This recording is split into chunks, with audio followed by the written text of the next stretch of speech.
But me, your man, Louie T, welcome to the draft, pre-draft special. We're 24 hours out, less than 24 hours out from the 2018 NFL draft. And it seems like it's been a long time coming. We've been waiting for the draft, and this is a really unique draft. I can't tell you the last time where I didn't know who the number one pick was going to be. I don't know if I believe the Browns.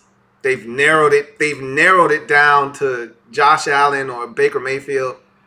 I don't know if I buy the hype. But I don't know who to believe anymore. I've already told you this a million times. Believe half of what you see, none of what you hear, even if it's spat by me, your man, Louie T. We're hearing so much stuff, it's not even funny. But tonight, it's not about me. It's not about me wanting to come up and talk. I really just want to hear from you guys. I want to hear from you, the viewers, and I know this is a little bit late. I kind of got caught up in NBA playoff basketball, and it happens. You know, LeBron wants to hit a game winner, and the Wizards and the Raptors. That was a tight ball game until the Raptors pulled away late in the fourth quarter. So kind of got caught up in that. Then I was editing a video. You know how it goes. But in any event, I just want to hear from you guys. I don't really want to do a whole bunch of talking tonight. I just want to hear from you guys. So whether it's on the live stream itself, down in the chat discussion, use the hashtag LouieTLive, or it's on Twitter. Remember, if you want to jump the line, go straight to Twitter. Or you want to call in. Phone lines are open tonight. There's the number. Help yourself. And so I'm all ears. I want to hear from you guys.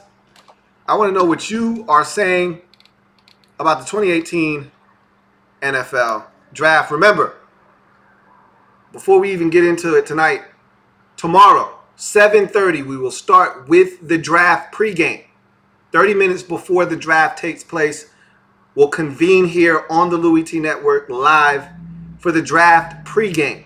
Get us all caught up on all the day's activities and get us ready for the 2018 NFL draft before they open up the draft for business. We will be live talking about the draft and getting ready for it, and then we will switch over to the draft party. Bring your refreshments. I'm already starting early, guys.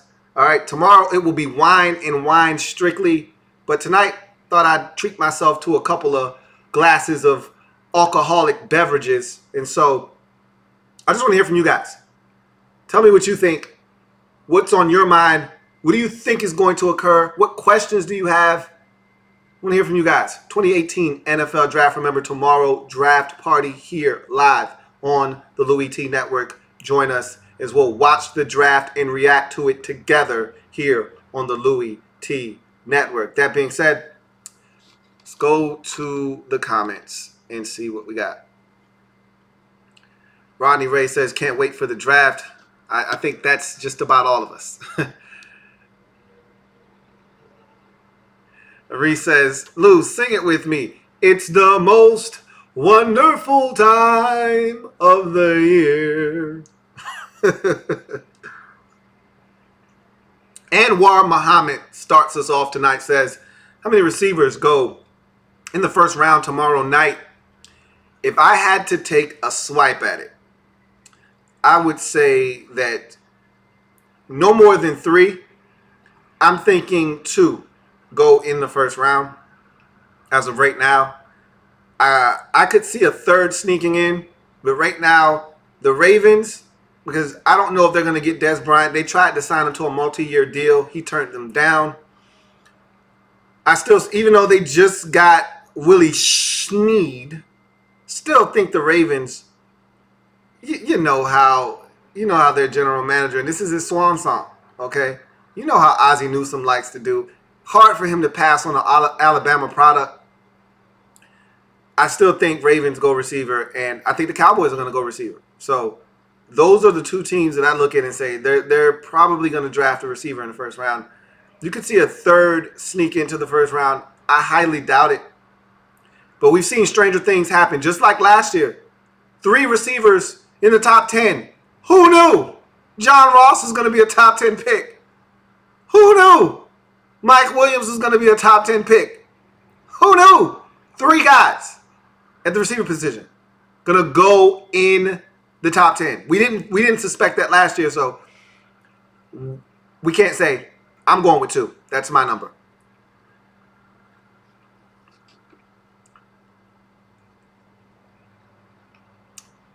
I am tired, man. I am tired. This beverage doesn't make it any better, but I am tired. That is a fact. But I told you I was going to do this. I'm a man of my word. Here we are. Anwar Muhammad says, draft day is better than Christmas. I don't know about that. I don't know about that. It feels like Christmas, though. Especially for us garbage teams that we don't get a chance to play in the postseason. So for all intents and purposes, this is our Super Bowl. This is great. Vincent Coe says, Denzel Ward versus Vernon Hargreaves when they came out. Who's better? I take Hargreaves all day long. Twice on Sundays. I'm not a Denzel Ward fan. If you've watched my draft prospects one-on-one breakdown of him, you already know that. But for those of you who haven't and don't know that, I'm here to tell you I'm not a huge fan of Denzel Ward. Don't think he's all that great as everyone's hyping him up to be. So I would have taken Vernon Hargreaves. And I'll tell you that if Denzel Ward was in that same draft, he wouldn't be talked about as one of the top corners in the draft. So there's that. In any event, technically Logic says, who you got Miami taking? I got Mayfield. Hard to say. You know, this draft, first of all, Baker Mayfield, unless the Dolphins are trading up, Baker Mayfield isn't falling to 11 to the Dolphins. I can tell you that right now. 4 quarterbacks are going within the first 6 picks. Understand what I'm saying to you. Read my lips. 4 quarterbacks, which is ridiculous. And if the Browns do something that I 2 weeks ago thought was unfathomable, if they do something at 1, which is not take Sam Darnold, which I said was a foregone conclusion, I chastised Mel Kiper for sticking with Josh Allen as his #1 pick. I'm like, dude, they're giving you a layup. Take the layup. Stop being stubborn. Take your ego out of the situation. They're not taking Josh Allen. Well, if you listen to all the reports, Allen is more likely than Darnold at this point. I still don't buy the hype. They're taking Sam Darnold. They're just trying to create intrigue, and they want to create this whole environment of surprise. They got me. They got me. Mission accomplished. They got me. But I think Miami's going to have to either settle on, and this is a hell of a consolation prize. They're going to either have to settle for a safety or a linebacker. Either which is going to be an outstanding pick. One that you have no business, in a normal draft, you have no business getting your hands on the likes of Tremaine Edmonds, Roquan Smith, Minkah Fitzpatrick, or Derwin James at 11. You have no business. None of those guys in a normal draft make it out of the top 10. This isn't a normal draft. So you're going to get lucky if you're the Dolphins. But we'll see what happens. Let's keep it moving. Reese says, Lou, I am of the opinion that either Nelson, Chubb, or Barkley will be there at 7. Do you agree with that statement? Yes. One of those 3 will be there. Possibly 2. It's highly unlikely that Barkley and Chubb are there. You may get Barkley or Chubb. I don't think either one of those guys are there, but Nelson definitely there at number 7. So one of those guys will be there for your team to select at 7.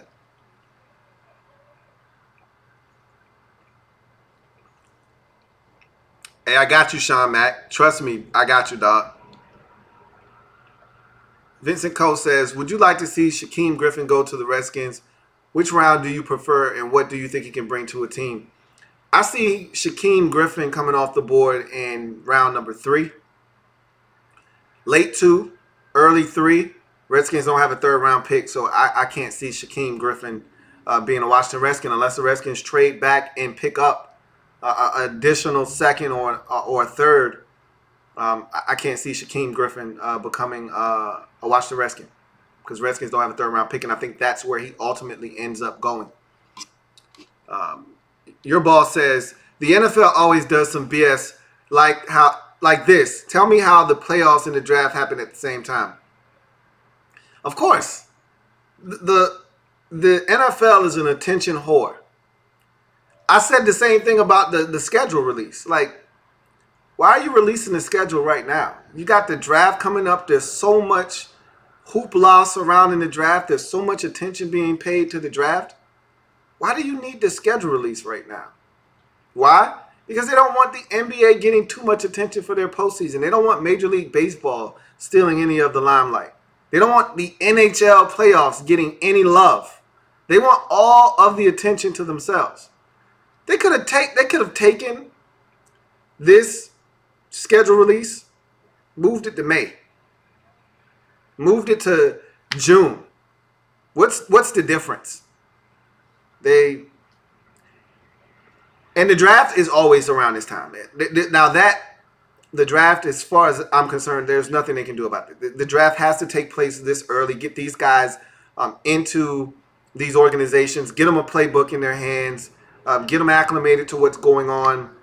Get these contracts rolling. Get these guys signed up. So you know how that goes. It's the business of the NFL. Corey Fitterman says, hey, fam. So there's rumors saying that the Redskins are trying to get Gerald McCoy from for the 13th pick and some other packages. Thoughts on that? You're going to hear all types of rumors. All types of rumors right now. Gerald McCoy makes a ton of money. Highly unlikely that the Redskins are going to trade for a guy making a ton of money and bring him when we don't like even paying our own guys tons of money. So, highly unlikely. We have a call. So, I'm going to go ahead and take it.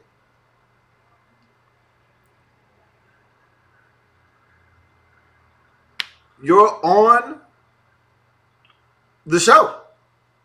Pre-draft special with your man Louie T. What's going on, man? Talk to me. Hey, how are you? It's Brian. What's going on? Big fan of the show.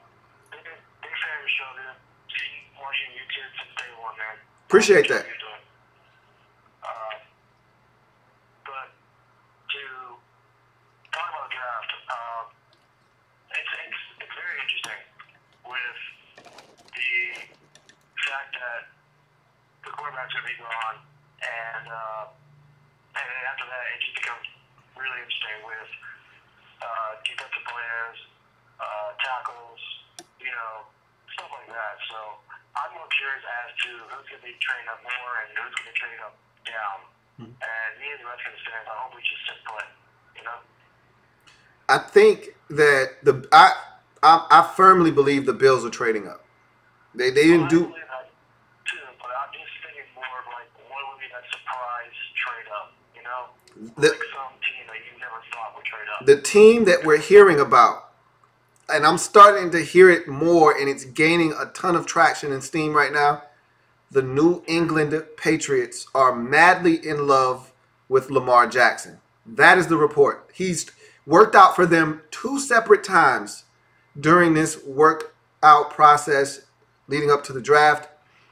He seems to be very smitten with the Patriots and Bill Belichick and the way they do business. He's already come out and said he wouldn't mind being the new Jimmy Garoppolo, meaning he wouldn't mind sitting behind Tom Brady for a number of years to wait for his turn. Everything seems to be pointing towards the Patriots being this year's Texans, this year's Kansas City Chiefs in terms of a team way back in the draft, trading all the way up and coming to get a quarterback. Now, will that actually happen? Again, we'll have to wait till tomorrow. But right now, that seems to be the one team. If you're looking for a dark horse candidate to come up and make a power move for a quarterback, the New England Patriots sound like that team right now. And I'll be honest with you, the Redskins are in a great spot. If the Patriots want to come up and get him, they're right in front of the Arizona Cardinals, which would be the team that a lot of people have been rumored Lamar Jackson going to. The Redskins would be in a great spot to trade out of 13. If the player that they were targeting isn't available, that would be probably the landing destination for the Patriots. So, very interesting. Yeah, definitely. Just to be able to get another second and pick up that third. I just hope we don't trade too far back. Well, we can get any good value in the first round. You know. I agree.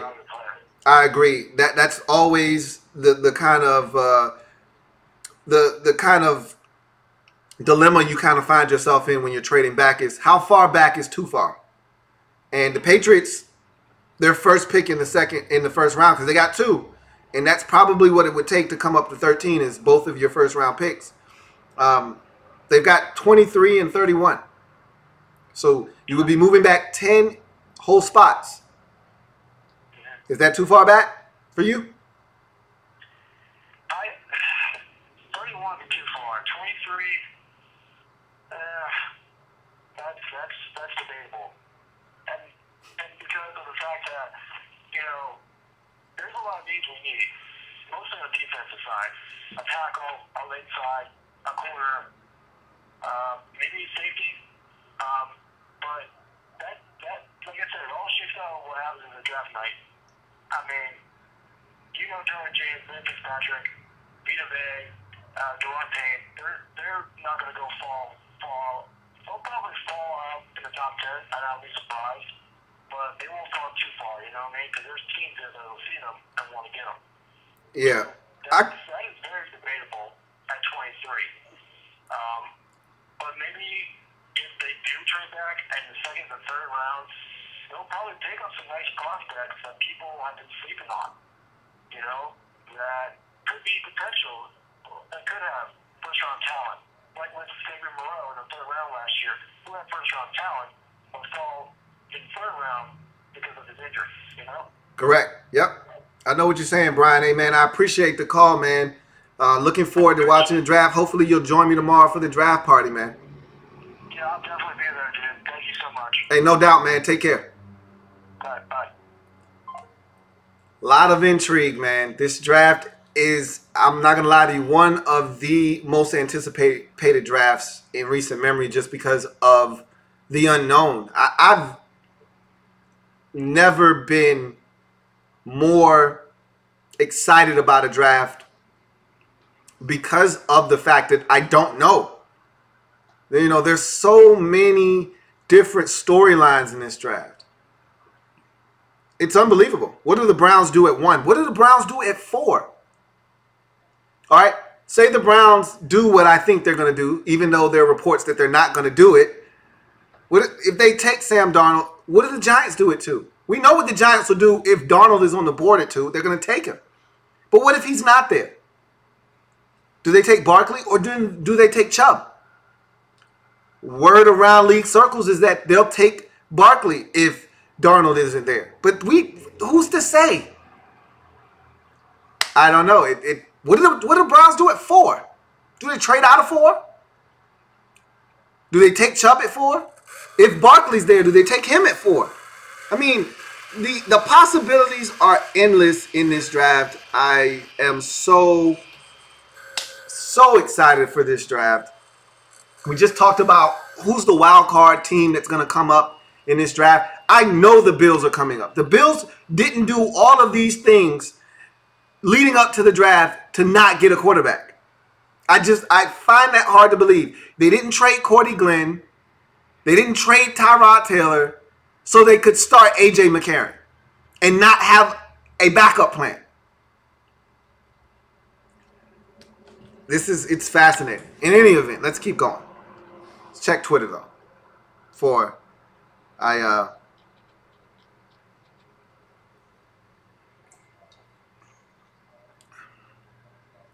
let's see what we got. man Sean Mack at Big Sean 7772 says, my Browns have to get offensive tackle Connor Williams. Browns fans are forgetting that we have Duke Johnson Jr. as well as Hyde, so Barkley isn't needed. Take Bradley Chubb or trade down at number 4. So there you have it from a Browns fan's perspective as to what the Browns should do at number 4. At Carl3371179 says, hi, I think we should trade down, gain a 3rd round guy, but I want nasty guys who like to get down and dirty. It almost sounds like you're not talking about football there, and just knock the taste out of someone's mouth. Now it sounds like football. Gotcha. And at Placebo or Placebo 473 says, any 757 locals to be on the lookout for in the draft. UVA's Quinn Blanding could be a sleeper, I think. That's the safety out of UVA. I like Quinn Blanding a lot. I think, if nothing else, he's going to be a core special teamer for someone for a long time. He's a tough safety, does some good things on the football field. And obviously Virginia Tech's always dripping and oozing with NFL talent that goes under the radar. I can tell you right now, they're going to have 3 guys drafted out of Vatech for sure. Tim Settle, the defensive tackle, and both of the Edmond brothers are going to be drafted. Terrell and Tremaine. One's a safety, one's a linebacker. Both are going to hear their name called at some point in the 2018 NFL draft, along with Tim Settle. So those, and then also don't forget about Richmond Spiders product, Kyle Lauletta. He's also going to hear his name called. So that's just a few names from the Virginia area. Not 757 exactly, but you get the drift. Josh Sweat, and I got a call here. I'm going to take it. You're on the pre-draft special with your man Louie T. Who am I speaking with? This is Sean Marshall. I don't know if you remember me. I've been watching your channel for the longest while, since you had the pointer with the whiteboard. Hey, man. What's going on, Sean?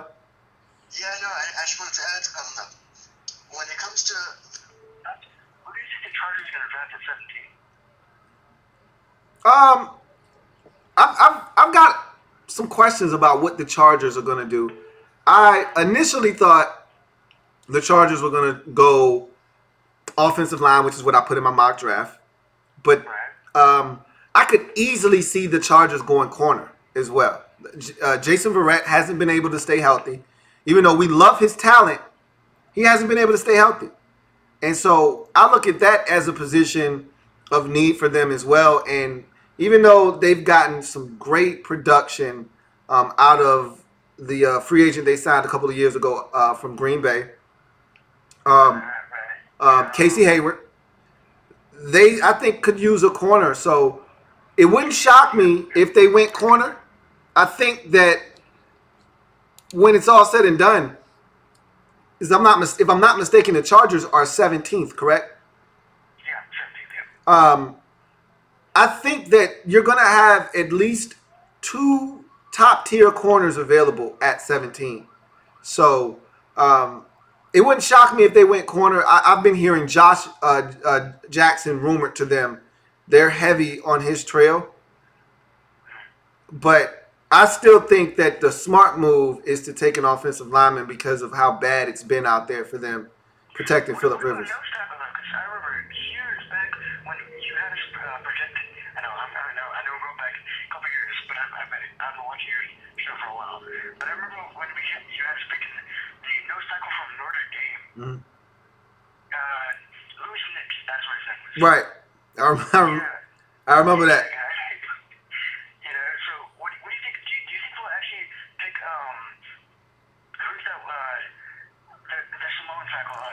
He won't be around at 17. You talking about Vita Vea? Yeah, he won't be around at 17. He'll be long gone by then. Deron Payne may be an option if they're looking to shore up the defensive line, but I think that if you're the Chargers, you look at what you have on that football team, and you look at the strengths of that football team, and you could argue that the biggest strength on that team are their two pass rushers on the outside. Do you want to get a guy that can eat up some blockers and give them opportunities to have some one-on-one matchups? I think you're looking to get a guy in the secondary that gives them an opportunity to get some sacks based off of coverage. So if I'm the Chargers, I'm going one of two ways. I'm either protecting Phillip Rivers because he's 87 years old. He can't move. You got to protect this guy. I mean, exactly. I mean, it's we're getting to the point now where it's ridiculous with the guys that are out there. You got to protect Phillip Rivers, or you need to help those guys that are applying pressure on the quarterback and not make it so that they got to get there in 3 seconds. It'd be nice if they could get a coverage sack or two. And so, Casey Hayward's balling on one side. It really hasn't been any help on the other side. Here's an opportunity to maybe get that guy to really shore up the other side of the cornerback position. So we'll see. It'll be interesting what the Chargers do at number 17. Quick question though, I know this is unrelated, but I'll be honest. One thing I loved when you were doing the whiteboard, you'd have to San Diego yeah. Superchargers. Yeah. What was that? San Diego Superchargers. I used to love that. Oh man. Yeah, I miss it, man. I miss it. Me too. But all I can say, hey, we'll see what the Chargers do. But with your Redskins, do not get me started. Hey, look. I think I got a chance next year. I really do. Especially with Alex Smith. Hey, Alex Smith picking him up. I can't do that. I know you used to call him Mr. Captain Checkdown. Yeah. But he wasn't a bad quarterback. He's not a bad quarterback. Not at all, man. He actually played his best football of his career last year. So, as a Redskin fan, I'm really anxious to see what he does, man. I think we've got a shot with him, but, only time will tell. But, hey, man, I appreciate the call, and hopefully you'll join me tomorrow for the draft party, man. Looking forward to talking to you in the future. All right. Take it easy, man. All right. Moving along, but, to my man, Paris. Also, Josh Sweat, out of the 757, went to Oscar Smith High School. He's going to be drafted. I think he's going to get drafted in the second round. This is not a strong edge rushing class. I think Josh Sweat could hear his name in the second day of this draft. So it's going to be some 757 heat, man. Some guys coming out of this area into the NFL. So we'll see what happens there as well. At Carl 337-11729. We'll get back to that call as we got a phone call coming in, so I'm going to take that. You're on the pre-draft special with your man Louie T. Who am I speaking with? Hey, Lou, it's John Burns. How you doing, man? What's going on? I'm doing well. Sorry I'm a little late jumping on here, but thanks for having me on. I don't have much for you, but I do have a couple of questions I'm going to ask about the overall draft and the Redskins' choices for later in the draft. Yeah, go ahead. Yeah, first thing I want to just add is, with the way the draft is going, if we see, since we're likely going to see 4 quarterbacks be taken in the first 5 to maybe 6 or 7 picks, do you think, how many good football players at other positions you think are going to drop? Because there are some really good guys at multiple positions, and do you think that someone really good will somehow end up dropping to the late first round, maybe even the second round? I mean, there's good football players in just about every round, especially for the first 4 rounds or so. I mean, we look every year and there's a couple of gems that are unearthed in the 4th or 5th round. So to think that some good football players aren't, again, every year when we go through this process, I mean, how many first-round guys are we talking about?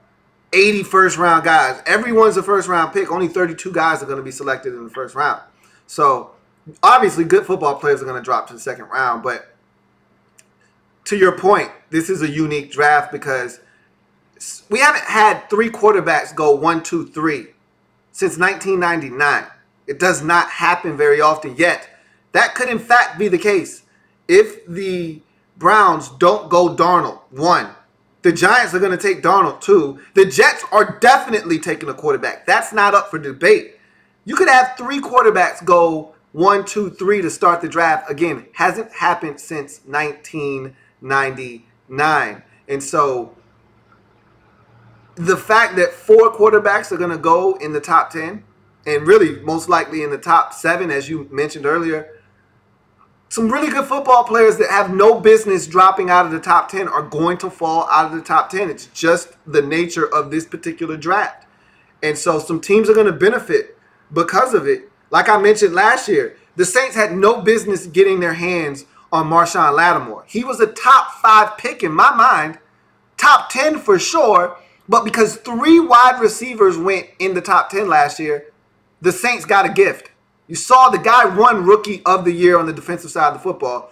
Someone's going to get fortunate like that this year because of all of the quarterbacks going. So this is a unique draft, to say the least. Yeah, I think we're gonna end up with a really good football player. The only guys, non-quarterbacks that I don't see dropping are Barkley, obviously, and I would be really, really surprised if Bradley Chubb dropped somewhere between maybe 6 or 7, because the Colts are probably gonna take defensive players and they have absolutely no defense at all. And then the Buccaneers, I think, will probably, I'm not sure if they're going to take a safety or a running back, but I think they're going to take someone. And of course, the Redskins, we're definitely going to have probably either Minka or Fitzpatrick. We'll probably have Vita Vea fall to us. We'll probably end up, I wouldn't be surprised if Tremaine Edmonds falls to us or Marcus Davenport, because, like you said, edge rushers go crack, and so does the safety position. So I'll be happy with either an edge rusher or a safety, but in my mind, if Fitzpatrick's available, I'm not passing up on a once in 10, 15-year talent. Yeah, I can tell you this. Marcus Davenport, I don't expect him to get drafted in the top 15. I think he's going to get drafted somewhere, and it wouldn't shock me if Green Bay took him at 14. I'm hearing, again, rumors, believe half of what you see, none of what you hear. I'll tell you this all the time. But there's a rumor out there that the Packers are trying to move up to get a difference-making football player. There's a rumor floating around now that the Raiders are dying to get their hands on Bradley Chubb. So now they're talking about moving up from 10 and doing whatever it takes to get Bradley Chubb. And in order to get him, you got to move in front of Tampa at 7. So if he's around, Indianapolis is the obvious landing destination for the Raiders. So again, this is why this draft is so intriguing, because there's so many moving parts. You could be talking about upwards of 3 or 4 trades just within the top 10. We've already seen one with the Jets moving up from 6 to 3. You could see the Colts move back yet again. You could see the Browns move out of 4. The Bills are coming up at some point to get a quarterback. You've got to think that. I mean, this draft is insane. So, obviously, there's going to be players that fall. There's going to be some really good value to be had in the teams that shouldn't be there but will. I'm looking forward to it. But what's your other question? You said you had a question about the Redskins later on in the draft. Yeah, I do. I think we're going to go defense with the 13th pick. There's no way we're not going defense unless I'm going to be honest, I'm not really in favor of drafting an offensive lineman unless his name is Brandon Sheriff or Trey Williams. We already got both of those guys on our team. I wouldn't be too upset about it, but like you said, I'm not really in favor of drafting a corner, even though I really like Josh Jackson and what he could do at the next level. I watched a little bit of the draft 101 series video you did on him. He sounds like he could be a pretty good difference maker at the next level, but I want to take either the safety or the edge rusher, and then in the second round, and maybe somewhere around the 4th round, I would like for us to consider taking a wide receiver in the 4th or 5th round. And then we like one that's still available. I'm hearing a lot of positive things about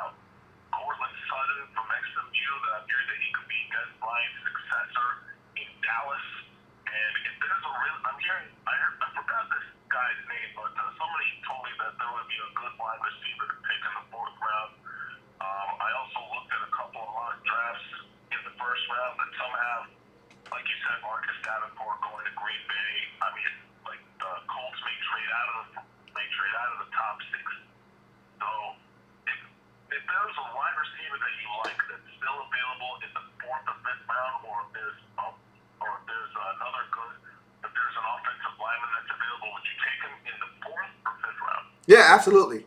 I'd take tight end before I took receiver, though. I think that you, with the nucleus of guys that we have, I'm not opposed to drafting another receiver. As a matter of fact, I expect them to take a receiver at some point. Remember, the Redskins drafted Robert Davis late in the draft last year. They're still developing him.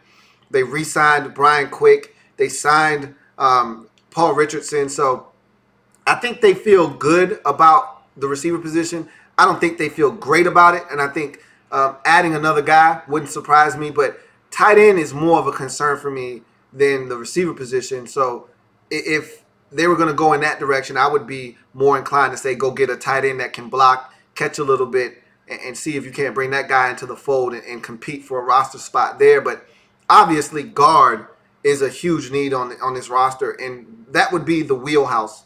Fourth or fifth round would be most ideal, probably more so fourth than fifth, but that would be the most ideal time to attack the interior offensive line, which is a big need for the Redskins right now, as they don't have a starting left guard as we stand here a day before the draft. So obviously that would be something they would be looking to do. The one thing I do have to say about the tight end group is that I think it doesn't surprise me that we're considering a tight end with Jordan Reed's health and his football future still. I love Jordan Reed. I just think his football future with the Redskins and in the NFL is still a little bit up in the air with the injuries and the concussion history.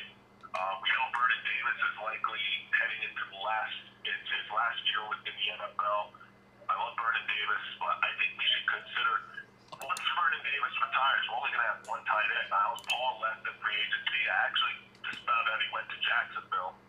Jordan Reed, you obviously have to keep him healthy. So I wouldn't really mind or be opposed to getting a tight end maybe in the fourth or fifth round, but I would definitely consider a receiver because I'm honestly in favor of taking James Washington if he's available. I don't expect him to get past maybe the third, expect him to get past the fourth round at the latest because he said he reminds you a little bit of Pierre Garçon, and we need that physical receiver that we didn't get with. We thought we were going to get with Terrell Pryor, and he turned out to be a huge disappointment. So I wouldn't be opposed to taking a receiver or a tight end, and that just pretty much shakes it out for me. But in the second round, I want to take either Rashad Penny or, like you said, Kerryon Johnson. But if Darius Geis is available, I would really, really be happy with him.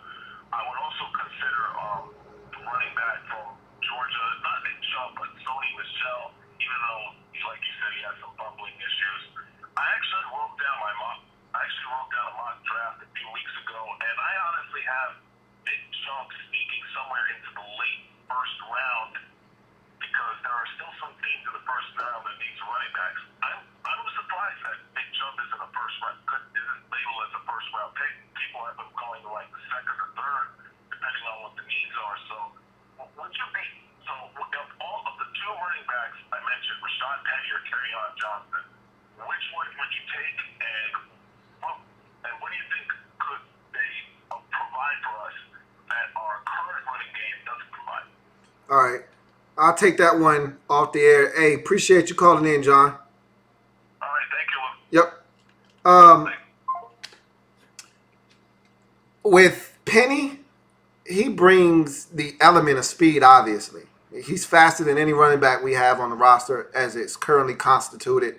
He also brings an element of special teams prowess, punt returns, kickoff returns. He was dynamic at San Diego State. We don't have that on our football team as it stands either. So you would be killing essentially multiple birds with one stone there if you could get a guy like Rashad Penny. As far as Kerryon Johnson is concerned, I think you can get Kerryon Johnson in the third, possibly in the fourth round. And obviously the Redskins don't have a third round pick, but Kerryon Johnson just gives you the ability to run the football with a guy that I think can run it 20, 25 times like we saw at Auburn and carry the load, which I don't know if we have a back on our roster that can do that. But got a call coming in. Hey, you're on the pre-draft special with your man Louie T. Who am I speaking with? This is Ryan. What's going on, man? Nothing, waiting for the draft. It's going to be interesting. For sure. What you got? I want the Cardinals to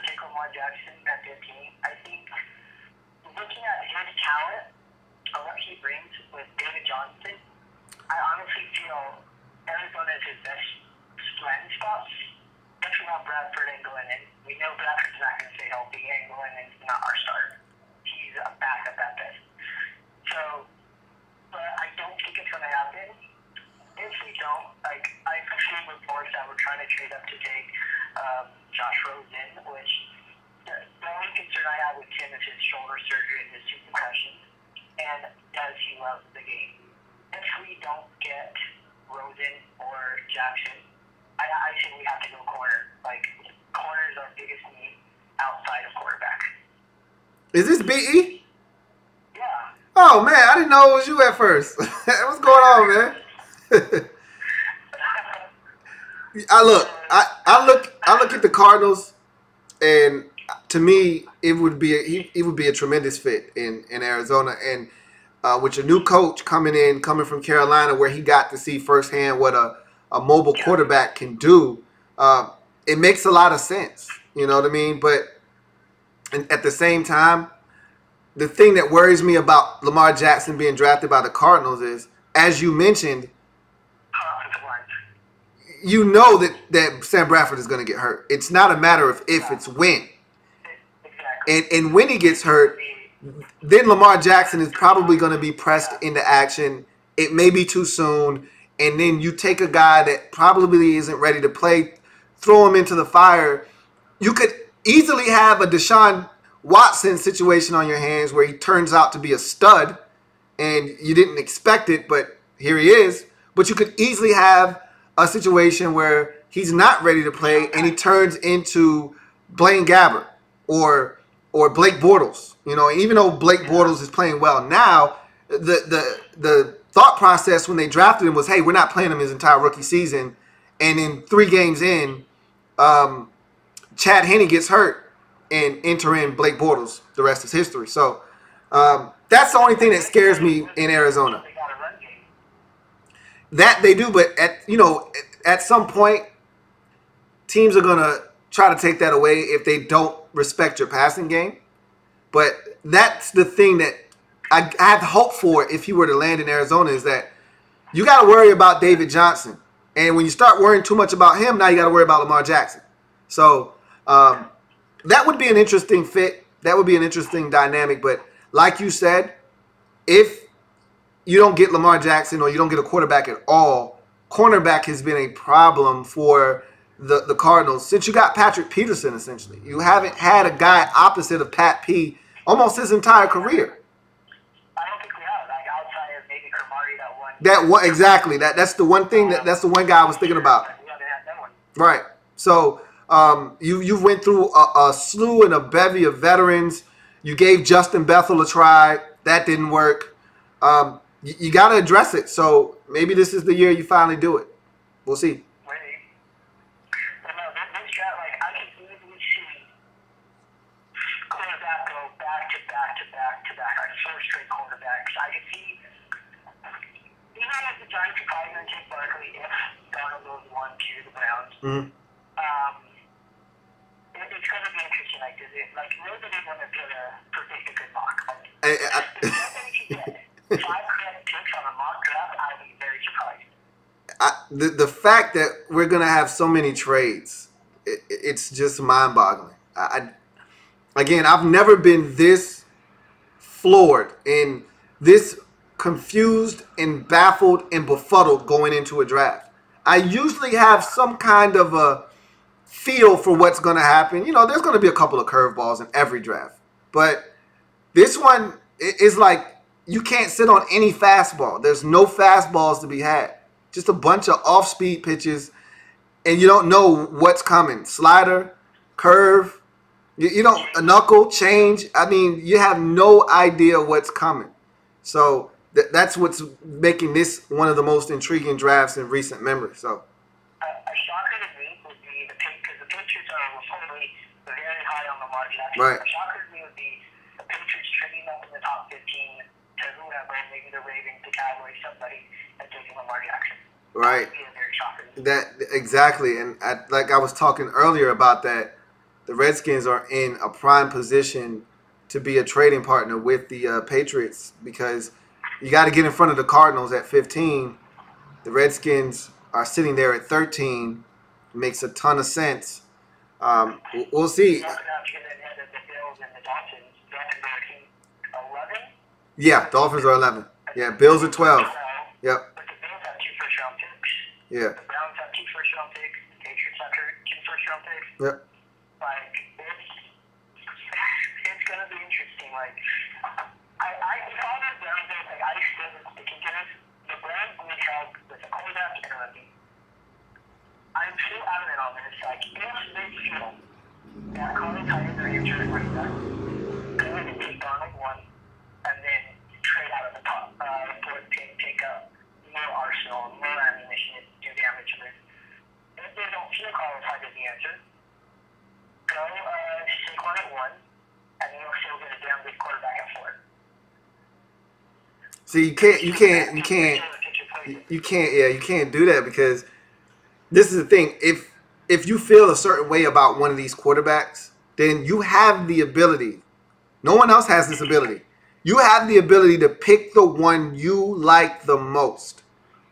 You take that power out of your hands if you don't take a guy at 1. Now you're the Jets, essentially.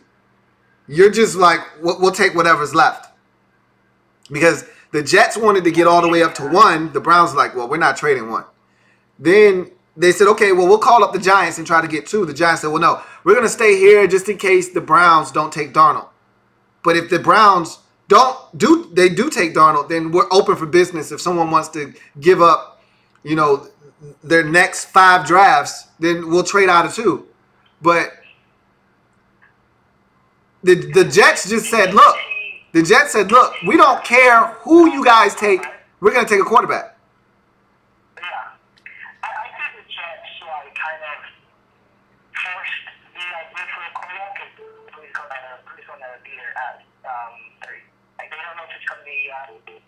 Allen and Rosen or Allen and Nuke, so I think they forced that trade. Well, they felt like they needed to because of all the failed quarterbacks that they've went through, so. Like, they signed McCown, I believe, and then they signed Teddy and Tracy. Yeah. And all of them are 1-year deals. All of them are 1-year deals, so they feel like they got to get the guy to groom him this year so that he will be ready to play next year. So I think that's the thought process behind that. But ABE, man, always a pleasure, man. Don't be a stranger. Hopefully you'll be joining us tomorrow on the draft party, man. Take care. Oh, yeah. You know what that sucks? Is I'm working 12 to 7 on Friday. I'm going to miss round 2 and 3. Hey, man, I'll do my best to keep you abreast of what's going on. And, the playback will be there for you. But hopefully, if you can keep a little earbud in your ear at work, man, I got you, bro. Okay. Hey, man, take it easy. I mean, everyone that's calling in is saying the same thing. This draft is one of the most fascinating drafts in recent memory. And I apologize. I apologize to all of the people that have left comments and I haven't gotten to them. But hey, look, you got a chance to jump line like everybody else. You can call in. You go to Twitter. My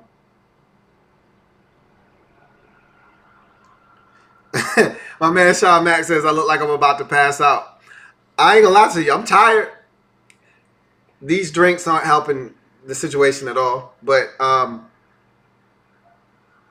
good, man. You seen the 5-hour energy commercials?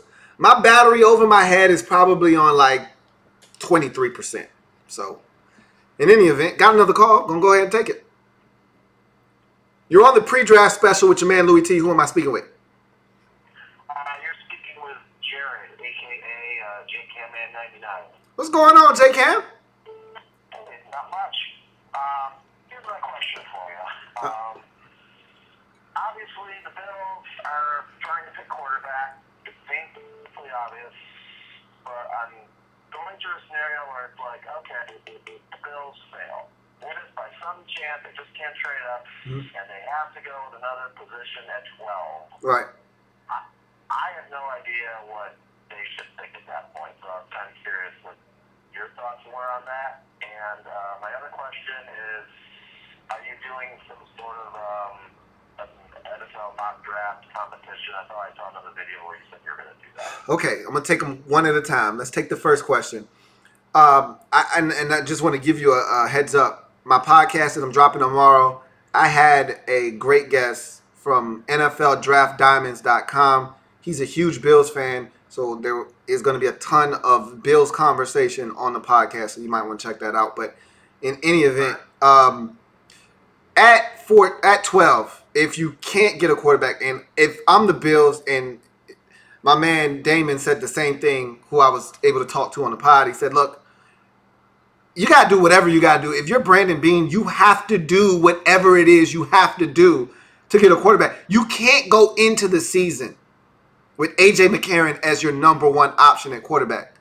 Now, let's say A.J. McCarron is the bridge quarterback. That's fine. But A.J. McCarron can't be the answer for 2018 with the Pitt quarterback behind him as the second option.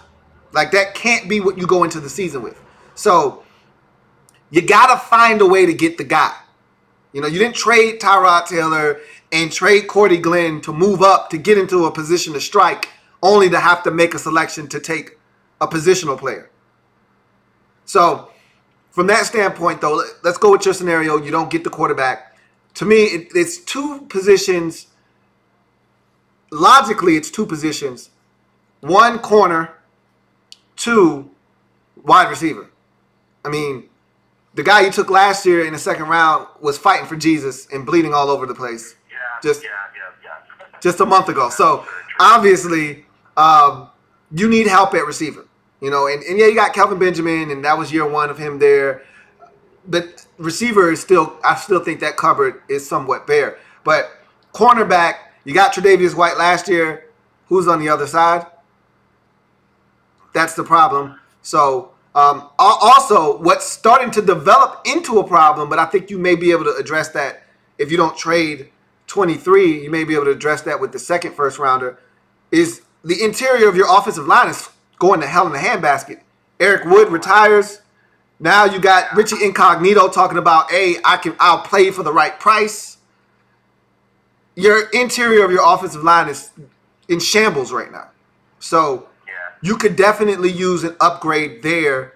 So I don't think you do that at 12 unless Quentin Nelson is sitting there. You know what I mean? I don't think he'll drop. I mean either. I thought about 22 being the area where the linemen are. Like, that's generally where they're expected to go between, like, 15 and 25. The 22 is a good place for linemen. Right. I hadn't thought about receiver, honestly, but that's a good point. Because Kelvin Benjamin, even he has the knee issues.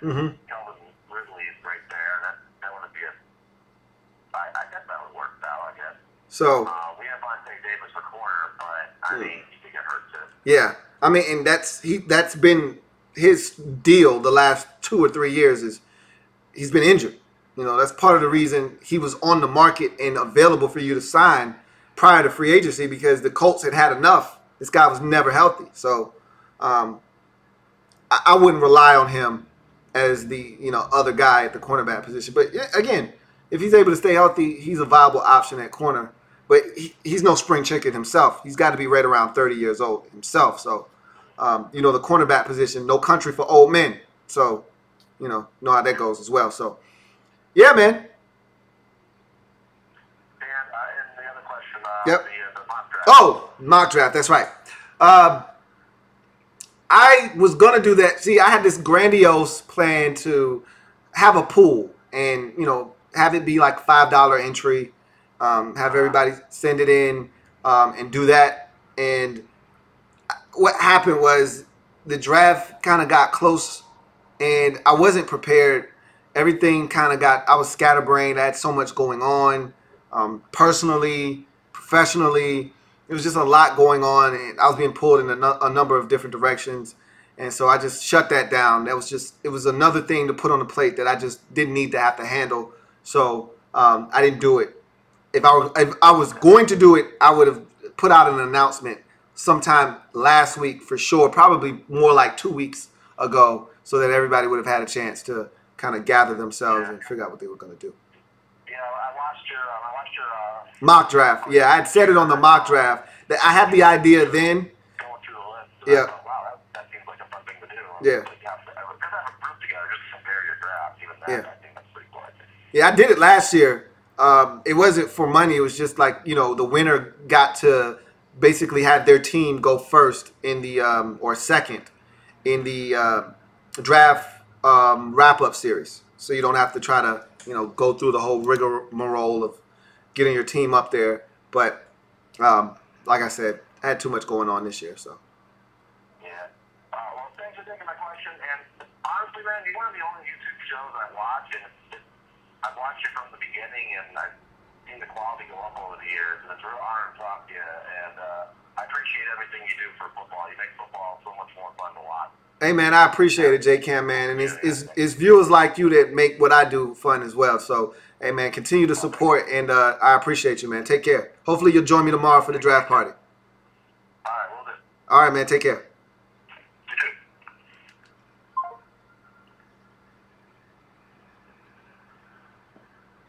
All right. So, with that being said,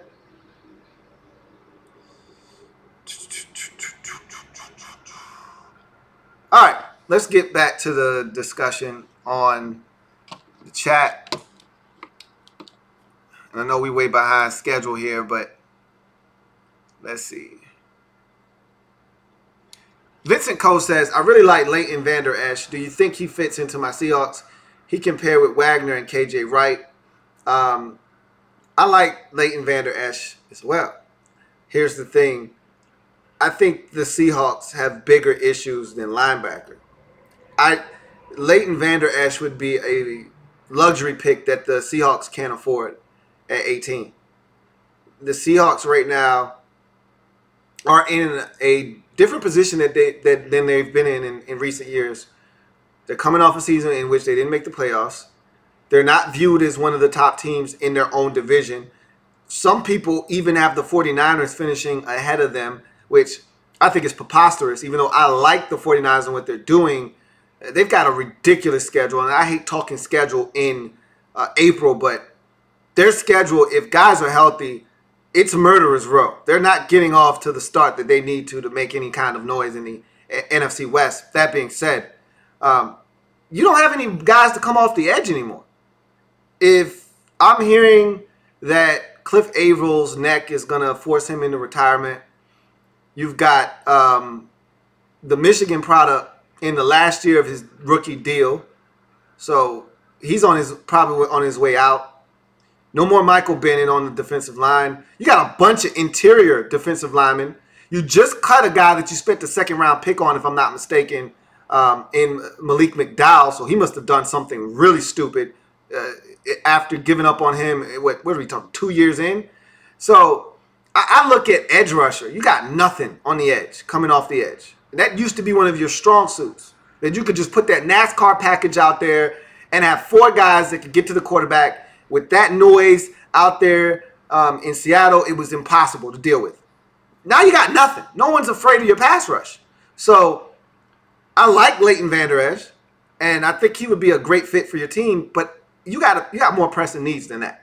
So I think you need to find a way to get some pass rush. And in a draft where there's not a ton of pass rush, if you're looking for a guy as a pass rusher, you're going to need to do it early.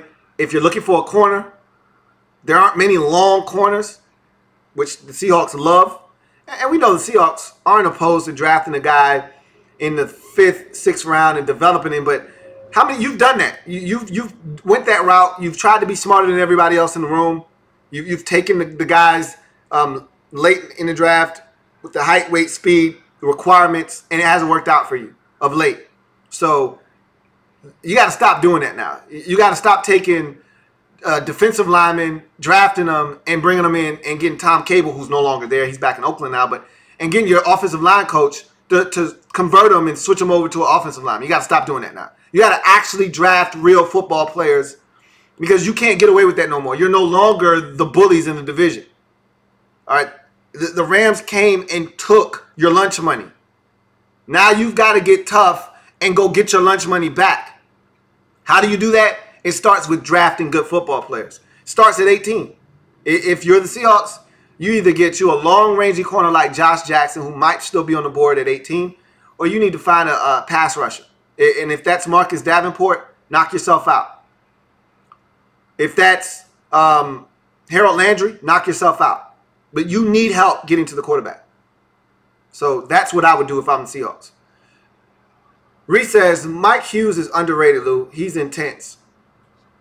I heard a rumor that he's one of those guys in this draft that has some off-the-field issues. I don't know how true that is. I didn't do my homework and probe into that. But I gotta find out what they were talking about with Mike Hughes. I like him. I don't love Mike Hughes. He doesn't look for the football. You know how I feel about that. I talked about that on the Draft Prospects 101. He doesn't look for the football enough for me. So there's a little bit of a disconnect between me and him from that standpoint there. Let's go back to Twitter. At Carl33711729 says, what are your thoughts on why people are high on Lamar Jackson when, in my eyes, he's talented and has skills, but so did RG3, and we see where he is. I think he's too small, and running out of the pocket, he's going to get smashed by big defensive backs. What are your thoughts on this? So with Lamar Jackson, the NFL is evolving, and we watched a team running RPOs and read option win the Super Bowl by changing the way that they did things. And with the NFL evolving the way that it is, a guy like Lamar Jackson can be successful in today's NFL. 10 years ago, Lamar Jackson wouldn't have stood a chance. Unless he was coming in with the accuracy of a Michael Vick. And even Mike would let some rip, but Mike was more accurate. Mike was better as a passer than Lamar Jackson was coming into the league. Now, Lamar Jackson to me, and I hate to even say this because I'm a huge Michael Vick fan, but Lamar Jackson to me might be a more instinctual runner than Mike was. But Mike even put on some nasty. Remember the nasty spin? Remember Mike splitting the two Minnesota defensive backs in overtime for the win? Like, I don't even want to say that. I can't even fix my lips to complete that sentence, man. So I take that back. But in any event, I think a lot of people are intrigued by what Lamar Jackson brings to the table because you have to account for him as a runner. He's so dynamic when he does decide to take off, leave the pocket. But if you can develop him as a passer, if he lands in the right situation where he doesn't have to play right away and you can develop him as a passer, you could have the makings of Randall Cunningham 2.0 on your hands. And remember how good of a passer Randall Cunningham was. And he's way more athletic than Randall Cunningham ever was. So I think that's the intrigue behind Lamar Jackson.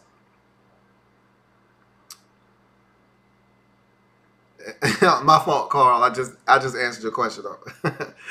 got a call coming in. We're gonna go ahead and take it. You're on the pre-draft special with your man Louie T. Who am I speaking with? All right, you're speaking with Mike. Speaking with who? Speaking of Mike. What's going on, Mike? Hey man, well I had to comment on something. I'm a Redskins fan, so Okay. I know I'm jumping in a day late, but I don't feel a dollar short because this is pertinent. Hey, go ahead, do your thing, man. I mean, I feel just like what you were saying yesterday, sickening as what I would be if the Redskins were to take a cornerback in the first round. Right. But specifically, there's reasons. The depth is there. Yeah. I mean, you said this yourself. You know what I'm saying? You pulled my coat to it, but I did my own research. I've come up with a guy that I think is perfect for us. Who's going to be available in the fourth round? Quentin Meeks, Stanford University. Your father was a head coach. Well, excuse me, your father was a defensive coordinator. You went to Stanford. You shined at Stanford. You could be had in the fourth round. I'm thinking that's our answer. I just wanted to see what you want to know about that. Chop it up with you real quick one time. I appreciate you. Hey, no doubt, man.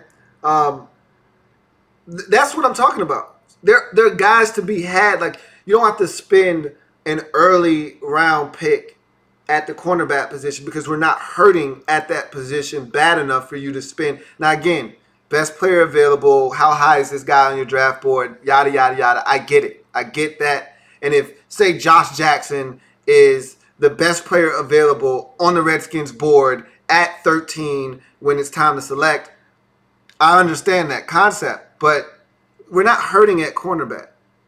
So, so that would be the disconnect for me. That, like I said, cornerback, I don't want a running back at 13 either because we're not going to get Saquon Barkley. That's the only one I would want at 13. I don't want running back at 13. I don't want wide receiver at 13. Like, they better not. That's another position where if they took a receiver at 13, again, I'm vomiting. I'm vomiting in my mouth if they do that. So there are a few positions where I'm like, no, not at 13. You know, anything else is on the table. Obviously, quarterback, not on the table. Receiver, cornerback, and for me, running back. Some people are like, yo, just get the running back, get it out of the way. And if they do that, I wouldn't be happy with it, but I wouldn't be upset to the point where I'm just like, man, what are they doing? I'd be more disappointed than anything else. I'd be really upset, literally upset, if we took receiver or corner at 13. So I'm with you. Yeah. I'm with you. Too many other ways to go. Too many other needs. Absolutely, for sure. Man, I appreciate you taking my call. Hey, no doubt, man. I'll be hitting you back up when I get some more insight. Hey, definitely, man. I want to hear from you some more, man. Down the road, though. You point me in the right direction, and I follow up on my own, and then I'm gonna circle back around to you. Definitely, man. Hey, take care of yourself, man.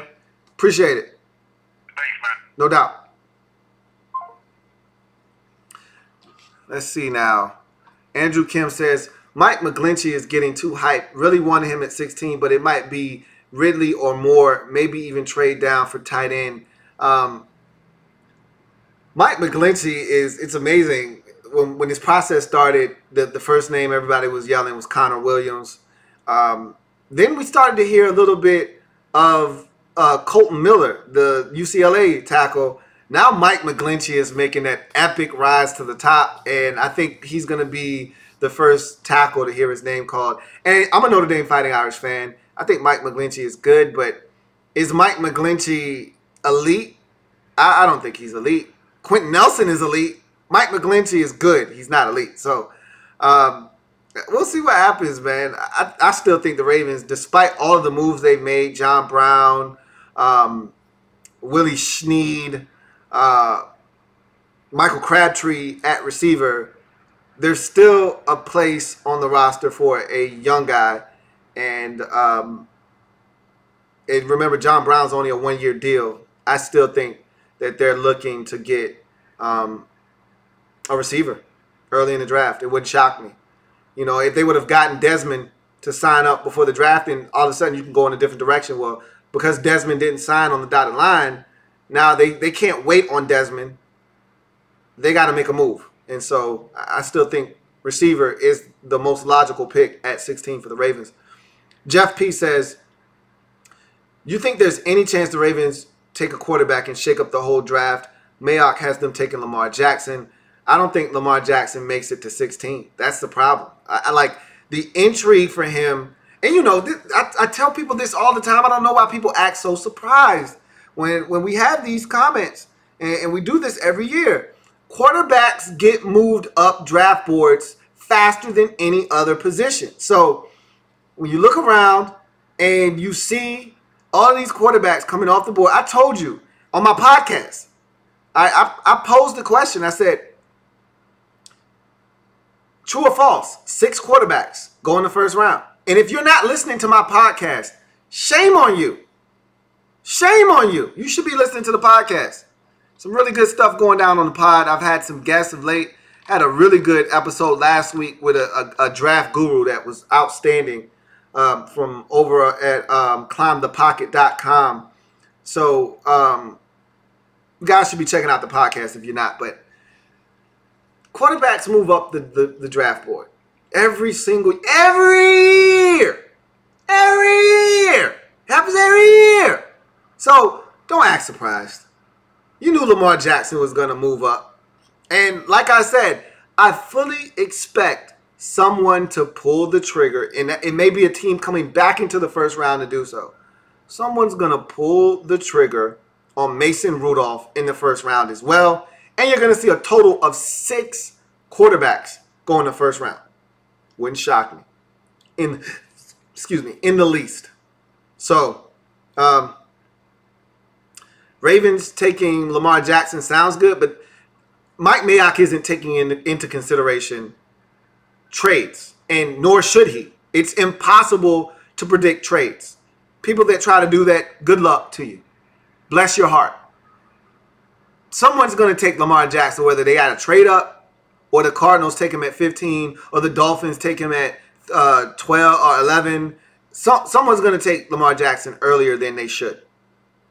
As long as they can develop him, I'm all for it.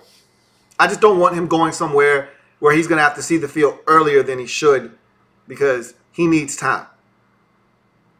Sean Mack says, how the frell is DJ Moore getting all the love when Deshaun Hamilton is the better route runner and has better hands? Just my opinion. DJ Moore is getting a lot of love because of his combine, because of the infatuation with the guy that can run.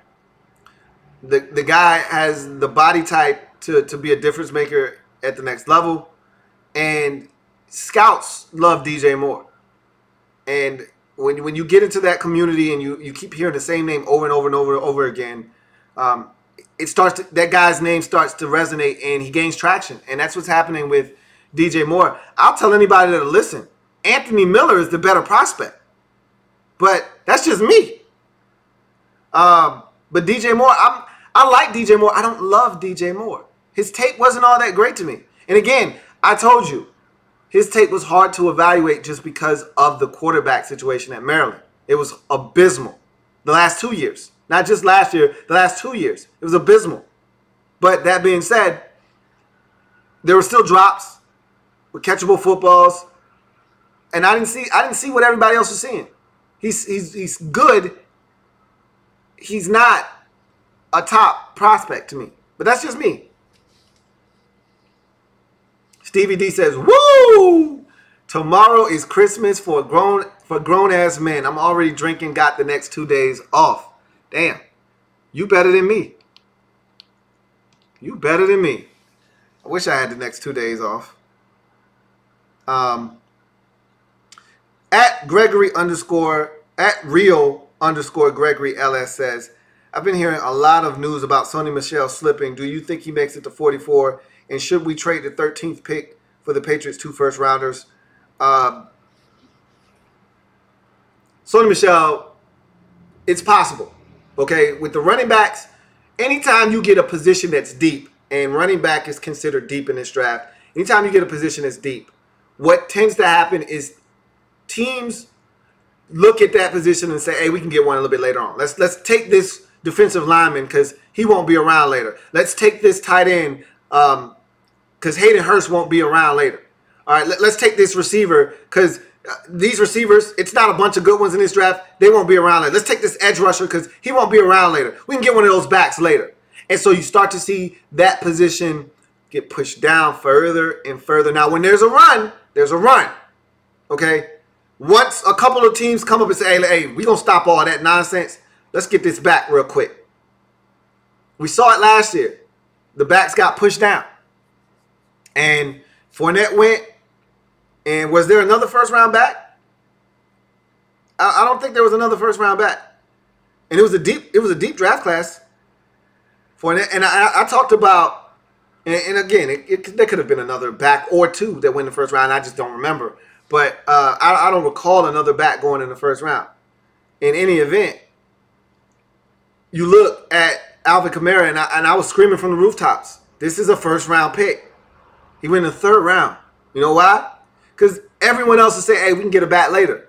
And they were right. Kareem Hunt was a guy you could get a little bit later on in the draft.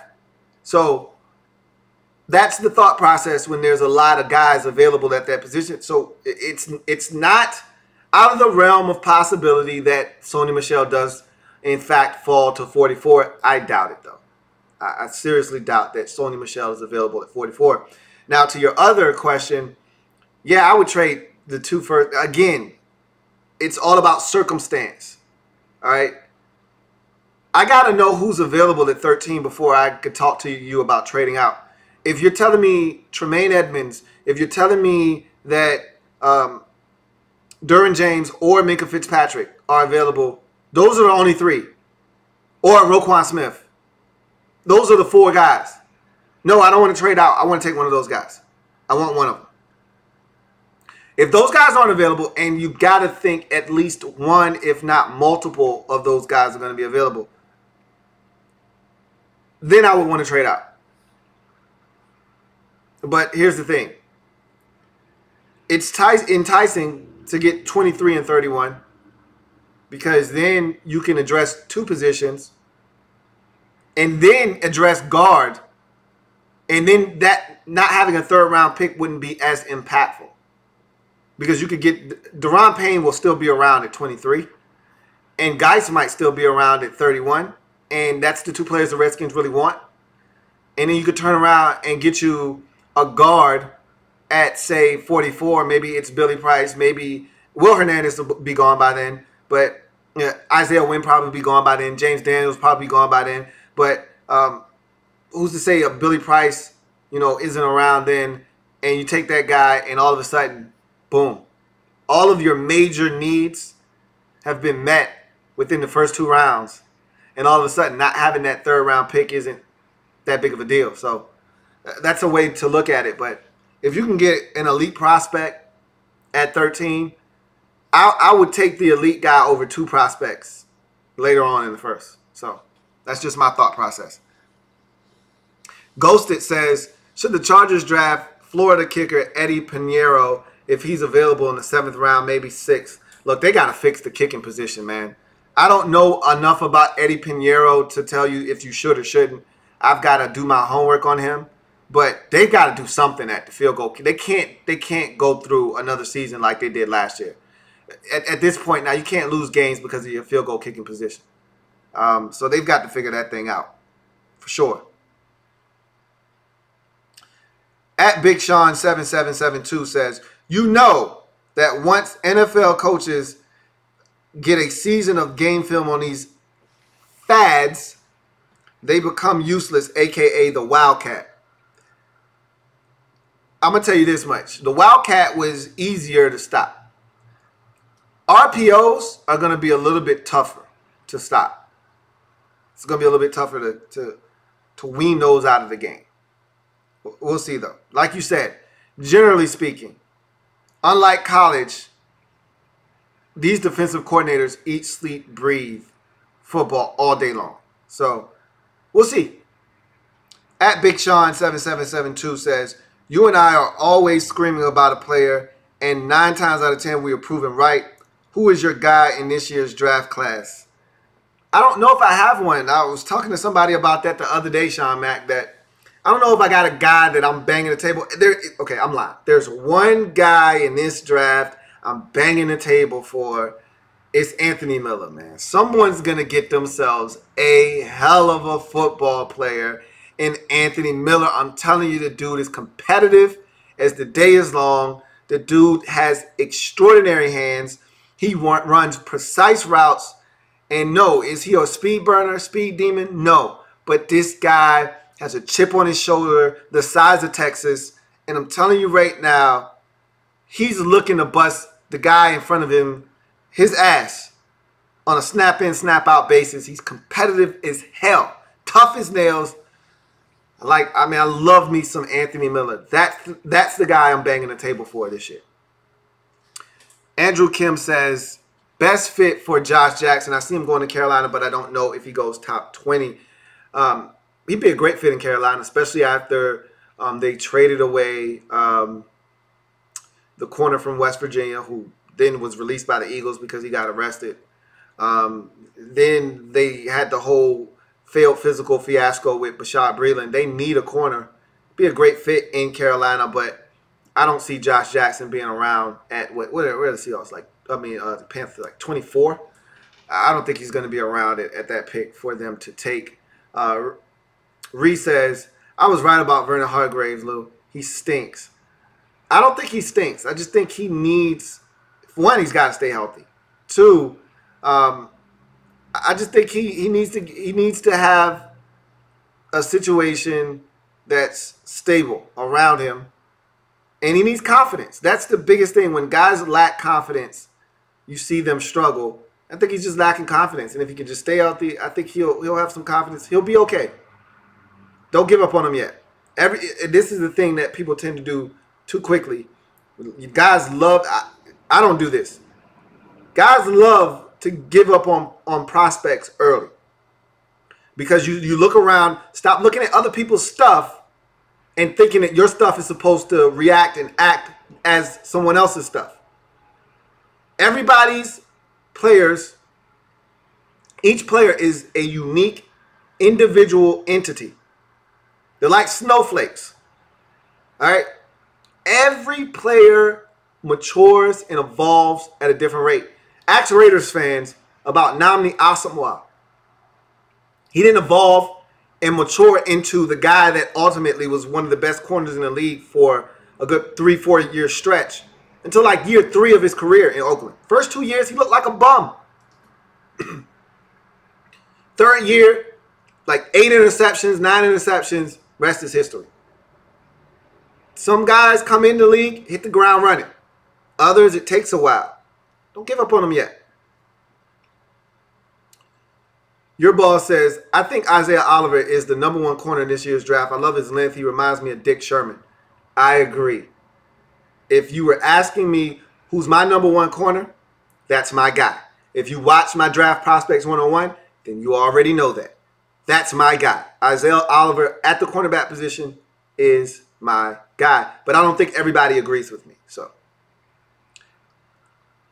Andrew DeCall says, it's good, buddy.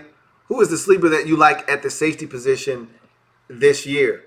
There are a few guys at the safety position that I think could have an impact. There's some names, you know. I think that Jesse Bates III has a chance to be a really solid safety for someone.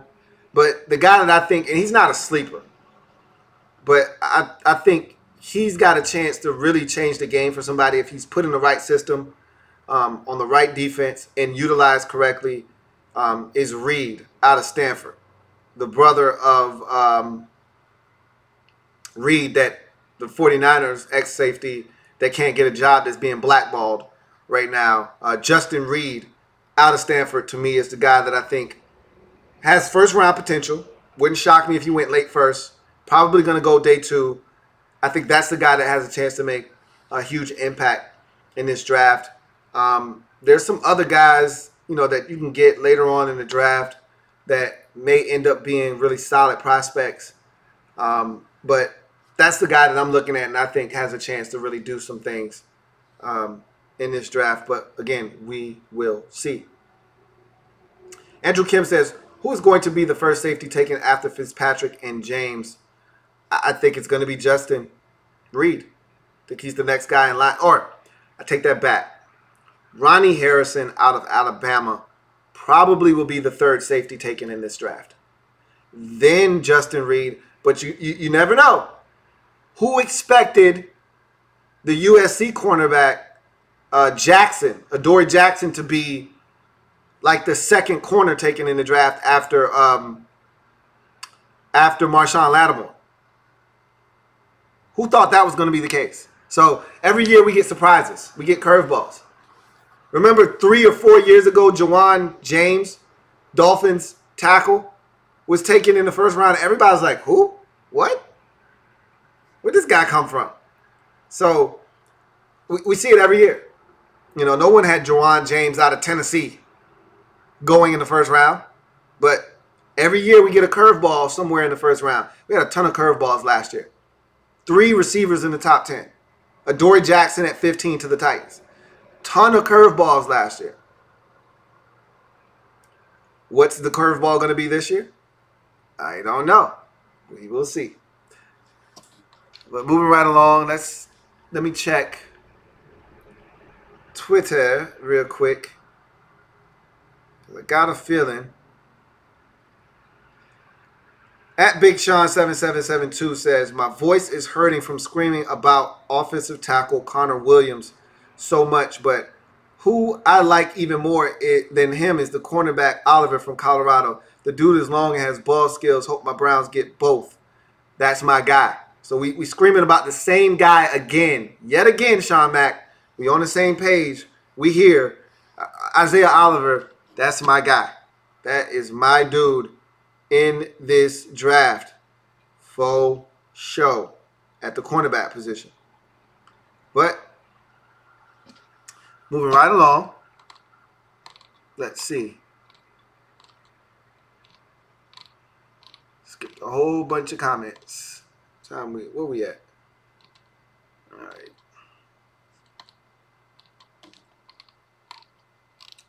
See what we got. Boy, skipped a ton of comments. See how far back they let me go up. All right, that's as far back as they'll let me go. Atlas says, oh, no. No. Reese says, I have a whole list of kick-ass puns ready for tomorrow. I bet you do, man. I will say this. Your puns are always A1, man. So I'll definitely be ready for that. Reese says, early in the process, Rashad J.C. Penny was a hot name. Haven't heard his name in a little bit. He's cool. Look, that's what happens with these prospects. They start off really hot, like Marcus Davenport, for instance. Started off red hot. I mean, hot to the touch. You touched him, you were getting a third-degree burn. Now, his ass is cooled off to the point where you got to put him back in the microwave. Okay? He's still going to go in the first round because this is a weak edge rushing draft class. But around the Senior Bowl, heading into the combine, even after, because he tore the combine to shreds, even after the combine, this guy's name was stupid dumb hot. Now, you got to reheat this dude. He's still going in the first round, though. Don't get it twisted. But at one point, he was talked about and considered a top 5, top 10 pick. I think he's more along the lines of a top 20 pick now. But, again, we'll see. Captain Spartan says, just got done watching The Express. Definitely one of the top realistic football movies I've watched. Isn't that based on a true story? On somebody's life? I believe it is. Anyway.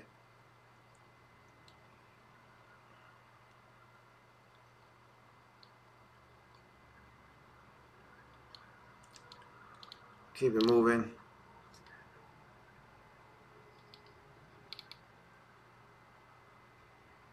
Anwar Muhammad says, do you buy the Lamar Jackson to Baltimore hype? We talked about that earlier. It could happen.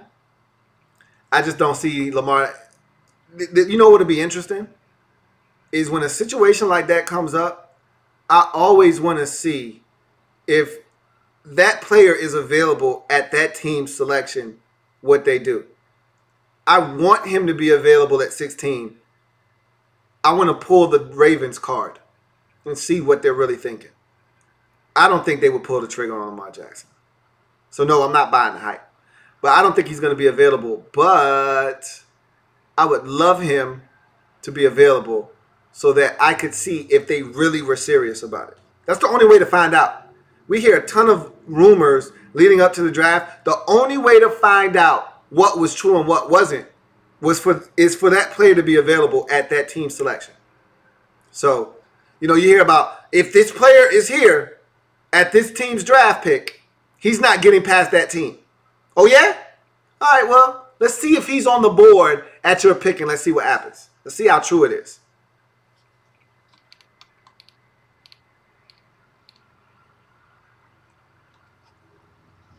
Sean Mack says, I'm high on Logan Woodside, quarterback from Toledo, as a day 2 or 3 quarterback prospect. Of course you are. He's a Ohio guy, so you're going to back him. But I actually like, all jokes aside, I like Logan Woodside as well. Atlas says, Seahawks cut McDowell because of what appears to be a career-ending injury he sustained in an ATV accident before his first training camp. Sad story. Oh, okay. I knew they cut him. And that's a shame. Anytime you spend a first-round pick on a guy, you don't plan on cutting him a year after. So that's definitely a sad story for him and, a really unfortunate situation for the Seahawks as well. Got to be careful, though, man. Got to take care of yourself. And a lot of these players got to understand your body is your tool. That's how you make your money. You got to take care of it. But that's unfortunate. JP, I don't think Dwayne Wade is going to retire. I think he's got one more year or two in him, but we'll see. Andrew Kim says, Hughes does have off-the-field stuff. Suspended a few games for an off-the-field incident when he played for North Carolina. I remember that there was a transfer there. Then played at a community college. I remember reading that. Then to UFC a year later. So he was suspended. I wonder what that incident was. Do you know what the incident was? Because I remember he started at Carolina because I believe he's from Carolina. And then he had the issue, went to a JUCO, and then he came back, I think was the case a year later. Don't get me the line, though. I've read a little bit of the bio, but normally I go probing when I hear something. And it didn't really dawn on me to go and do the research as to why he left North Carolina. I should have done that anyway.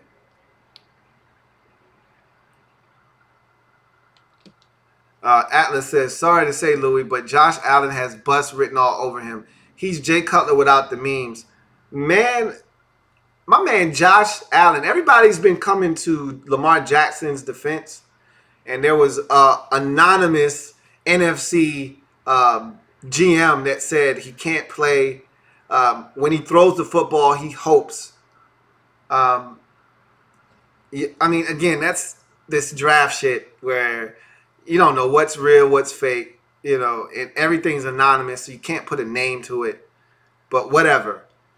Bottom line is, for everyone that's defending Lamar Jackson, they are crucifying Josh Allen.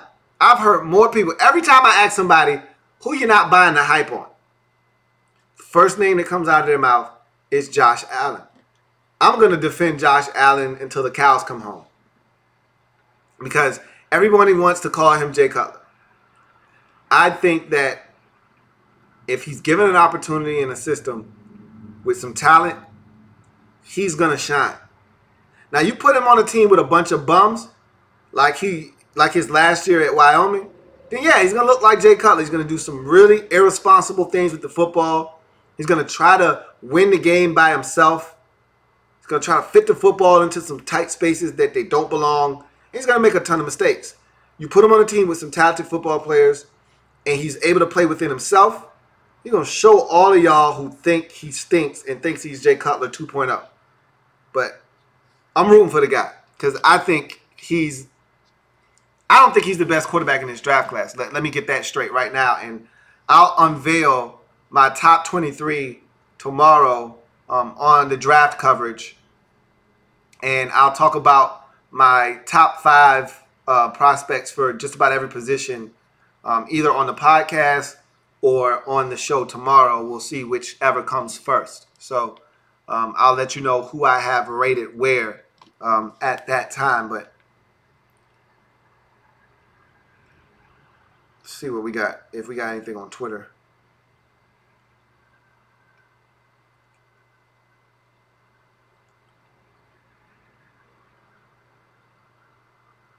At Big Sean 7772 says, I have Daron Payne as my number 1 defensive tackle in this draft class. I'm not high on Vita Vea at all. Daron Payne is good, but I don't know if he can rush the quarterback consistently. That's my thing. Like, none of these guys really, strike me as that dude that he can get after the quarterback. So, you see it a little bit with the Michigan product, but he's got the heart situation. And even though he's been cleared, like, I watched the New Orleans Saints defensive tackle, Nick Fairley, go through the same thing. And he had to sit out all of last year with a heart ailment. I don't know if I'm willing to take that risk on Maurice Hurst. Not early, at least. So, there's that. John Perez says, I'm hearing the Browns are considering taking Baker Mayfield at 1, which means Darnold is likely going to drop to the Giants at 2, but I don't see them passing on Barkley either. If Darnold is there at 2, they're going to take Darnold. They're going to take the quarterback. That's why they stayed at 2. Because the Jets made that same offer to them, maybe the offer was even sweeter to the Giants at 2, and the Giants they told him no. If they did make that offer, they told him no. And the reason they told him no is because they wanted to wait to see if, in fact, the Browns would pass on Darnold, who I'm not high on, just so you know. But in any event, Anwar Muhammad says, DJ Moore or Calvin Ridley? Let me make sure I ain't missing no phone calls. Let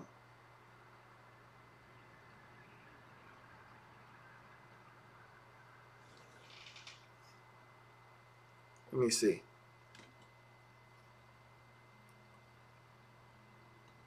I don't think I missed any phone calls. Let me turn my ringer on, though, just in case.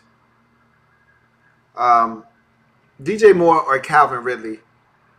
That's the easy one. I'm taking Calvin Ridley all day long. Moving right along.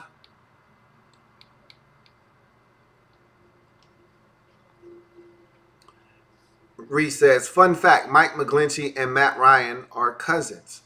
Yes, Mike Mayock made mention of that 57 times during the Combine. So if you watch the Combine, which, again, I waste 8 hours of my life for 4 days straight, so you don't have to.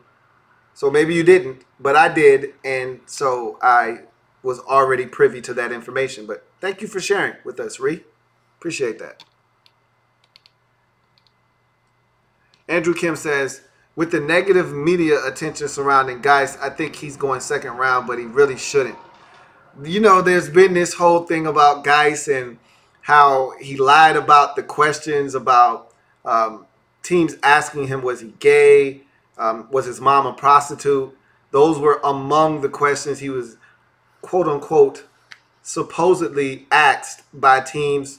The NFL did some digging into those allegations. They didn't find anything, so it's inconclusive. Teams are starting to call Geis a questionable character guy, not because of him smoking weed like an Antonio Callaway, who, again, when you can't get right, you can't get right. But and not because this is a guy that's highly volatile off the field, getting into fights and things of that nature, but because they just think his personality is weird. They think he's strange.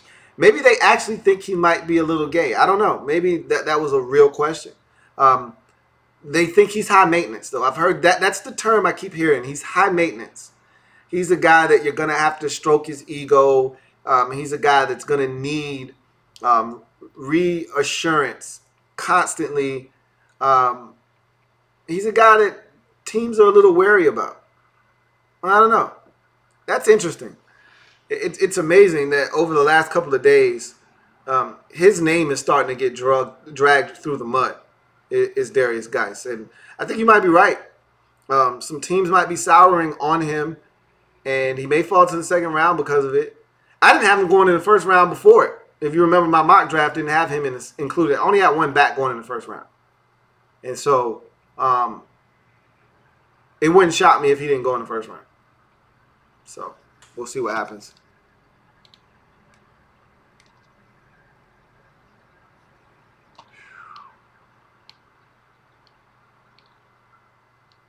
All right.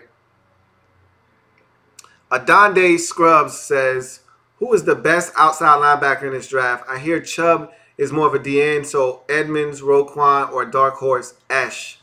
For my money, the highest upside is Tremaine Edmonds. Roquan is really, I'm going to tell you what, I was really impressed with Roquan's tape, man. Like, I put it on, and I went in thinking I knew what I was going to get. And I had some people in my ear chirping, telling me he runs around blocks, he runs around blocks. Bullshit, okay? Roquan Smith is legit, man. I'm breaking those two down. I got videos coming with those guys shortly, but just to give you a little tease, the difference between the two of those guys, obviously Edmonds is bigger, he's younger, and it's a higher upside. But with Roquan, you get a guy that is much more polished day one. He comes in, he's a pro right away. He comes in, he understands what he has to do. There aren't blown assignments. You're going to get some blown assignments with Tremaine Edmonds. Okay, you watch him on tape, he's blowing man coverage assignments. He's allowing guys to get past him on delays. And when guys come out of the backfield, they act as if they're blocking. He overcommits. They go out in the route. All of a sudden, he's getting beat. You watch him against Clemson, and he allows the running back out of the backfield. Just a free run. Touchdown. 40 yards. Edmonds blows his assignment. You don't get that with Roquan. As a matter of fact, Roquan's running with dudes in zone coverage 30 yards down the field, breaking up passes in the end zone against Auburn. Like, Roquan Smith is a different animal. And so, I love both of those dudes. I'll vouch for both of those guys. But I would take Edmonds because there's higher upside, and I think he actually offers you a little juice off the edge. Like when they just told him, hey, go after the quarterback. They lined him up outside as an edge rusher and said, hey, bro, just go do your thing. This dude is exploding off the edge. Tight ends can't handle him off the edge. They don't stand a chance. Edmonds would be my guy, followed by Roquan Smith. Vander Esch is good, but he doesn't bring to the table what those two guys bring to the table.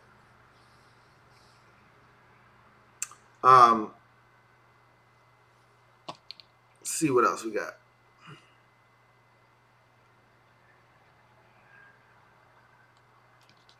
John Perez says, would you be surprised if Nick Chubb sneaks into the late first round? I wouldn't be surprised if any running back sneaks into the late first round. None. There are about 5 or 6 running backs because it's just such a deep draft class. After Barkley, all bets are off. You know, you talk to 5 different people, and after Barkley, you've got 5 different orders of the next 5 backs. There is no consensus second back in this draft. The closest you'll get is Geis, but you talk to somebody else, they like Chubb better. You talk to somebody else, they like Michelle better. You talk to somebody else, they like Ronald Jones better. You talk to somebody else, they might like Penny better. Hell, you might talk to somebody who's batshit crazy that thinks that Kalen Ballage is better than all of those guys. It's that deep at the running back position. I keep hearing people talk to me about Akrum Wadley. Okay? There's a chorus and a little bit of steam starting to gain traction for Akrum Wadley. So, again, no, I wouldn't be shocked. Now, Wadley isn't going to sneak into the first round. But all those other backs that I mentioned, all those guys have a shot. Wouldn't shock me in the least if any of those guys heard their name called at the end of the first round. Hirsch Patel says, just like Randy Gregory, he's about to be back. Good luck with that one, bro. MCGB says, my guys are Jair Alexander, Ronald Jones, and Harold Landry. Okay. That's not a bad group. I'm not a huge Ronald Jones fan. I think Harold Landry is the most explosive edge rusher in this draft. And Jair Alexander is really interesting at the cornerback position. But my guy is Isaiah Oliver at cornerback. But those aren't bad guys to be fond of in this particular draft. Anwar Muhammad says, most overrated draft prospect in your opinion. You obviously haven't been listening to my podcast, so shame on you, Anwar. But I've already said it multiple times. But because I like you, I know you, and you get down with me, I'll tell you who it is. It's Denzel Ward, cornerback out of Ohio State. Not sold on him. And I'll throw in a freebie for you. I'm not high on Phillips out of Stanford either. So you can take that one and run with it as well.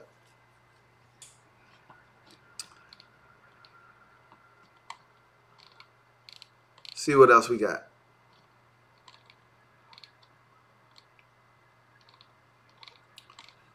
All right.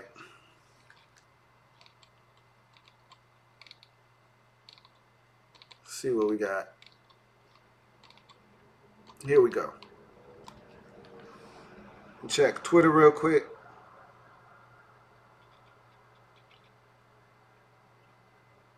And see.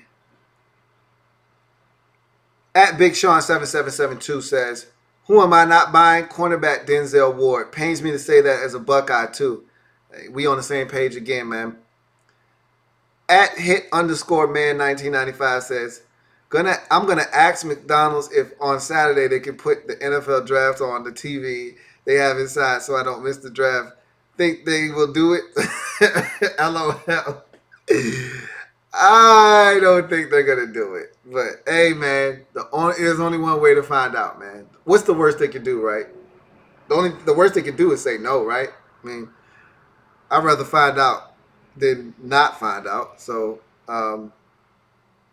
yeah, ask.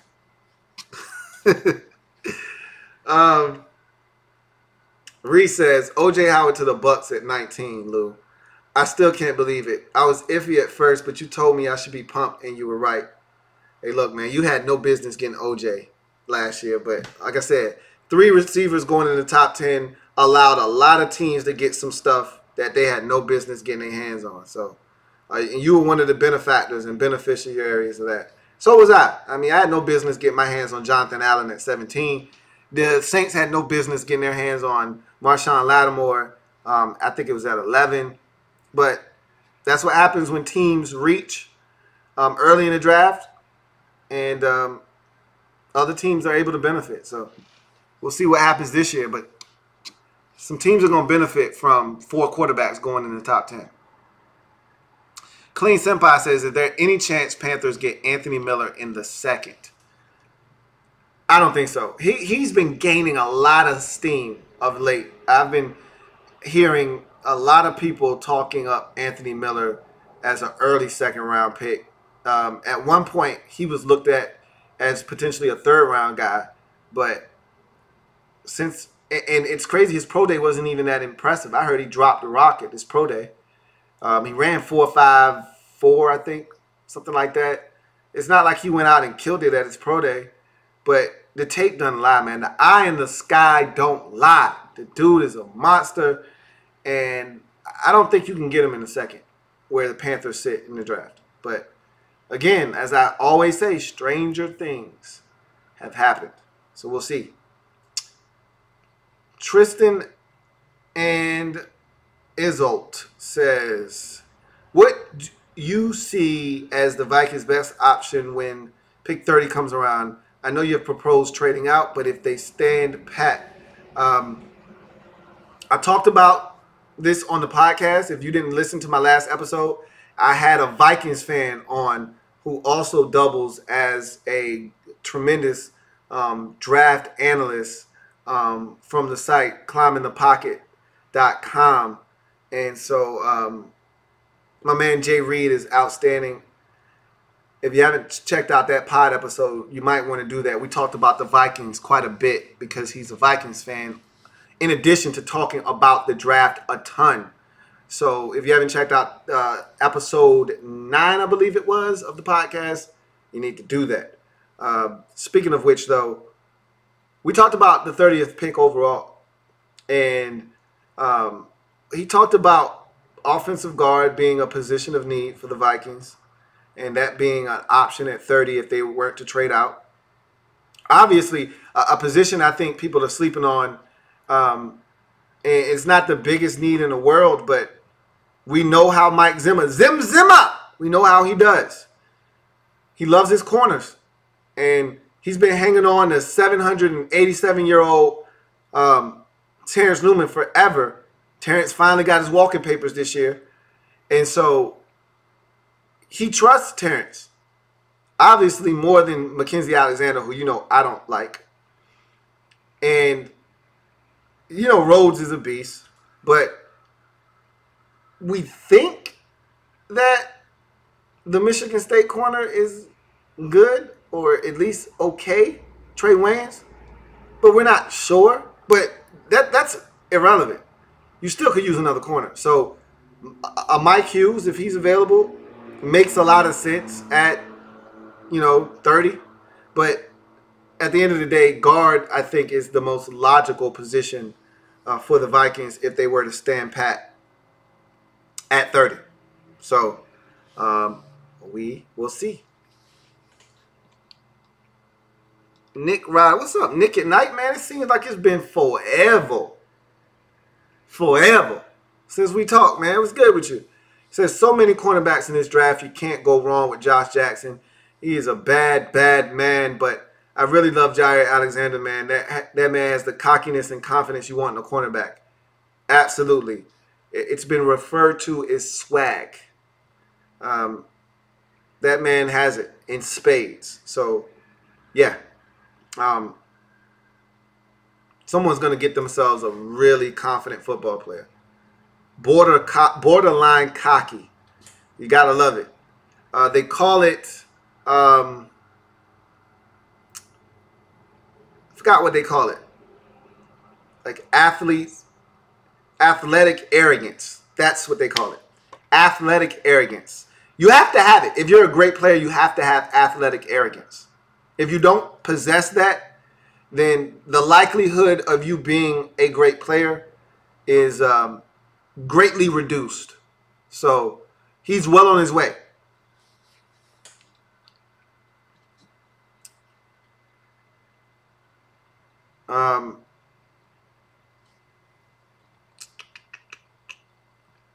Sean Mack says, y'all remember y'all put hashtag Lab Room Fam on Twitter. Let's get my dog Lou trending. Highly unlikely. You know how many times you got to type in that hashtag to be trending? Twitter is no joke with that. In any event, J Cam Man says, Tebow going ahead of Clausen was a surprise. It's crazy how much time we give to quarterbacks that don't make it. Hey, look, man. Quarterback's one of those positions you recycle. They don't make it with you. That they're hanging them. How long has it been since Dirty Chaz was in New York? And I know he just got busted for PEDs, and I think that might be it for Dirty Chaz. But look how long he hung around after we realized, hey, this dude stink. Look at some of the other quarterbacks around the league that just keep finding jobs, and you're like, why is this guy still around? He's garbage. It's amazing. Reese says, when did you discover that RG3 was a huge douchebag, Lou? It's not that he's a douchebag. Like, Robert Griffin III isn't a douchebag. He's self-absorbed. It's a difference. Like, he doesn't understand that the world doesn't revolve around him. That's the biggest issue with him. He's not a bad guy. You know, a douchebag is a bad person. He's not a bad person. He's just self-absorbed. He's very self-centered. His ego is huge. That's the problem with Robert Griffin III. Not that he's a bad guy. He's not a bad guy. He's not a douche. He's just self-absorbed. He's as self-centered as it gets. That's the problem with him. But I digress.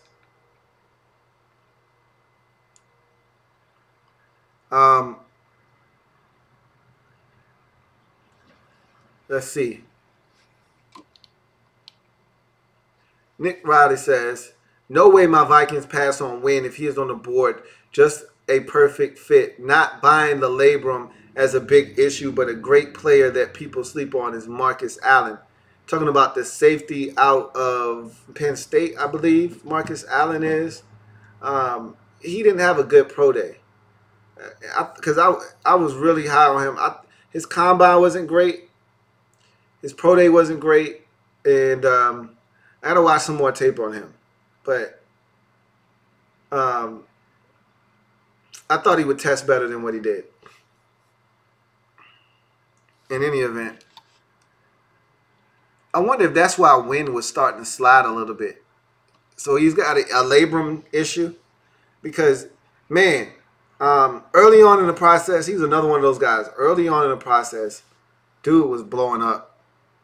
But here of late, everybody's naming every other interior offensive lineman but Isaiah Wynn. So maybe that's part of the reason why there. XKT says, "Sup, Louie T. Am I the only one who took off time from my day job for the NFL draft?" Yep, Thursday to Sunday. You're not the only one, but the thing is, you don't have to take off from work if you work during the day because the draft is at night. So it'd be one thing like I take off from work sometimes for the NCAA tournament. Those first couple of days, that first weekend, there's nothing like it, man. Thursday and Friday. Like, I hate being at work during a tournament because you don't want to be the guy that misses that buzzer beater that from that 12:42 start. You know, that game that's going to end it right around like 2:47. You don't want to miss that. You know what I mean? But the draft comes on at night, so you can work your day job and still be in front of your tube and not miss a second of the draft. So, anyway, Nick Riley says, "Man, the level of disrespect for Josh Allen, let them sleep, Lou, man, has been the best upside in this draft." I'm with you, man. Like, I don't know if he's the best upside in the draft, but he's close. I love Josh Allen's game. I think sky's the limit for him. And, man, like you said, the amount of disrespect for this man has been unfathomable, man. Like, this is crazy how much shade that this man is getting, man. I'm like, God damn, all he needs is a glass of lemonade, man. Sit in the shade because they are just throwing it his way. And, you know, it is what it is, though. Here goes some more of it right here. Tristan says, "I think whoever gets Allen will have their franchise set back 5 years." They are killing my man, dude. Like, seriously. John Perez says, "Do you think the Dolphins draft Baker Mayfield if the Browns don't get him since Ryan Tannehill appears to have worn out his welcome in Miami?" I think they just ready to move on. Like, they've hit the reset button in Miami. It's crazy, though, because I said that, and then you turn around and they going out and getting veterans to come in and help them at receiver, like, you know, Danny Amendola. But then I'm like, what are you doing? You know, you get rid of Jarvis Landry, you get rid of Jay Ajayi. Now you might be getting rid of Ryan Tannehill. Like, I don't really know what they're doing out there in Miami. So be interested to see. If they get a new quarterback, then that tells me it's a full rebuild. Without saying it's a full rebuild. It's a full rebuild. So, we'll see. Mr. TNA 2005 says, "Who punished your team with such a brutal schedule, Lou? I do not think there is a team with the worst schedule this year." Our schedule is tough, but it's not impossible. You know, it's a lot of good quarterbacks on the schedule, man. But my thing has always been, if you want to be good, you got to beat the best. You can't be running from good teams. You know, you want to beat up on the little sisters of the poor. You want to get fat off of the land. Then you get to the playoffs and get your brains bashed in because everybody's good. Nah, if I get there, I want to be battle tested and know, look, we can play with any of these teams because we played the best of the best during the regular season. That was part of the reason why Philadelphia was so good. They had a murderer's row schedule during the regular season. They played all of the heavy hitters. No, I'm lying. That was Minnesota. That's why Minnesota was so good. Minnesota had a murderer's row schedule. They played everybody last year. Minnesota played the Rams. Minnesota played the Falcons. Minnesota played just about everybody in the NFC. So it was nothing for them. You know, they just ran into a buzzsaw in Philadelphia. But you want to be tested. You don't want to play a soft schedule. You want to be tested, and you want to be able to say, hey, I played the Steelers already. And they got their brains bashed in by the Steelers, but iron sharpens iron. So, you know, it is what it is. We'll see. Our schedule isn't easy. I can tell you that much.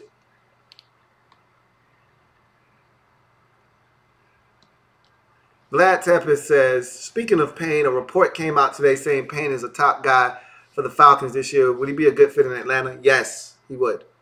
Yes, he would. Be a really good fit. for what they're trying to do in Atlanta. They need a guy. As a matter of fact, they need a guy like that. I don't know if he'll be around, but I'm thinking that's a good spot for him. Like, that's where he should go in the draft. If you're talking about where his value is, right around Atlanta's pick is where a guy like Daron Payne should come off the board. But he might come off the board a little sooner than that. We'll see.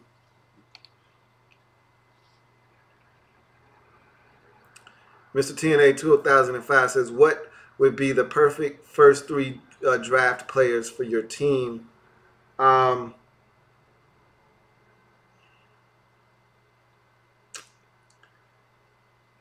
Derwin James in the first round.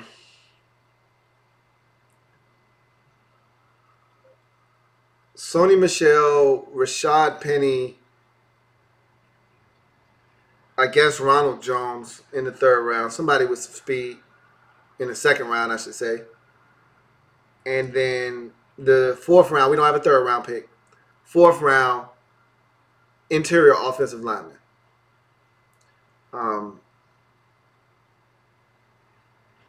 That would be the order. Or tight end. If you told me we got an Ian Thomas or a Troy Fumagalli in the fourth round, I'd take that too. So Nick Roddy says, what are your thoughts on Trey Flowers? I'm trying to think. Who the hell is Trey Flowers? That name rings a bell. I just can't think of who he is. I probably should know who the hell he is. All right, man, that's 2 hours. I said I was going to give y'all one. I ended up giving y'all two. It's time for me to get the hell out of here. If I didn't get to your question, I sincerely do apologize. But I got to get out of here. As you can see, I'm tired as hell anyway. So, with that being said, appreciate y'all checking me out. Make sure that you're here tomorrow for the draft party. We start at 7:30, 30 minutes before the draft, as we get you started with the pregame, as we prep you for the 2018 NFL draft. You know, a ton of rumors are going to surface before the draft, the day of the draft. So we'll cover all of those rumors, and we'll talk about the draft to prepare you for the 2018 NFL draft. Bring your beverage of choice. Bring your snacks. You know I'm going to have mine. I'm going to have my wine. My bottle of wine will be present right next to me as we chop up and consume the 2018 NFL draft together. So join your man Louie T for the 2018 NFL draft party, the official draft party of YouTube here on the Louie T Network. So, with that being said, I'm going to glide to the side. It's late, and your man is tired. And I got a long 48 to 72 hours in front of me, because if you remember last year, I gave you guys 13 hours of draft coverage over a 3-day span. I don't know if I'm doing that again this year, but it's in the works, potentially. Obviously, day one usually is 3 to 4 hours by itself. I'm glad they cut down the time between picks from 15 to 10. They did that a couple of years ago, but that should get us to 3 hours maybe. But 4 isn't out of the realm of possibility if everyone takes their allotted time. So in any event, I'm going to get out of here. Remember, we changing the game over here. Period. Check out the podcast if you haven't already done so. Louie T Network podcast on Apple Podcasts, on Stitcher, on the website louietnetwork.net. I'll unveil the top 23 tomorrow on the show. New podcast coming out tomorrow, so look for that as well. Had a guest on the show, Bills fan, good guy, man. NFLDraftDiamonds.com. Check it out. But in any event, See you guys tomorrow. Get some rest. We got a long day ahead of us. NFL draft. Finally.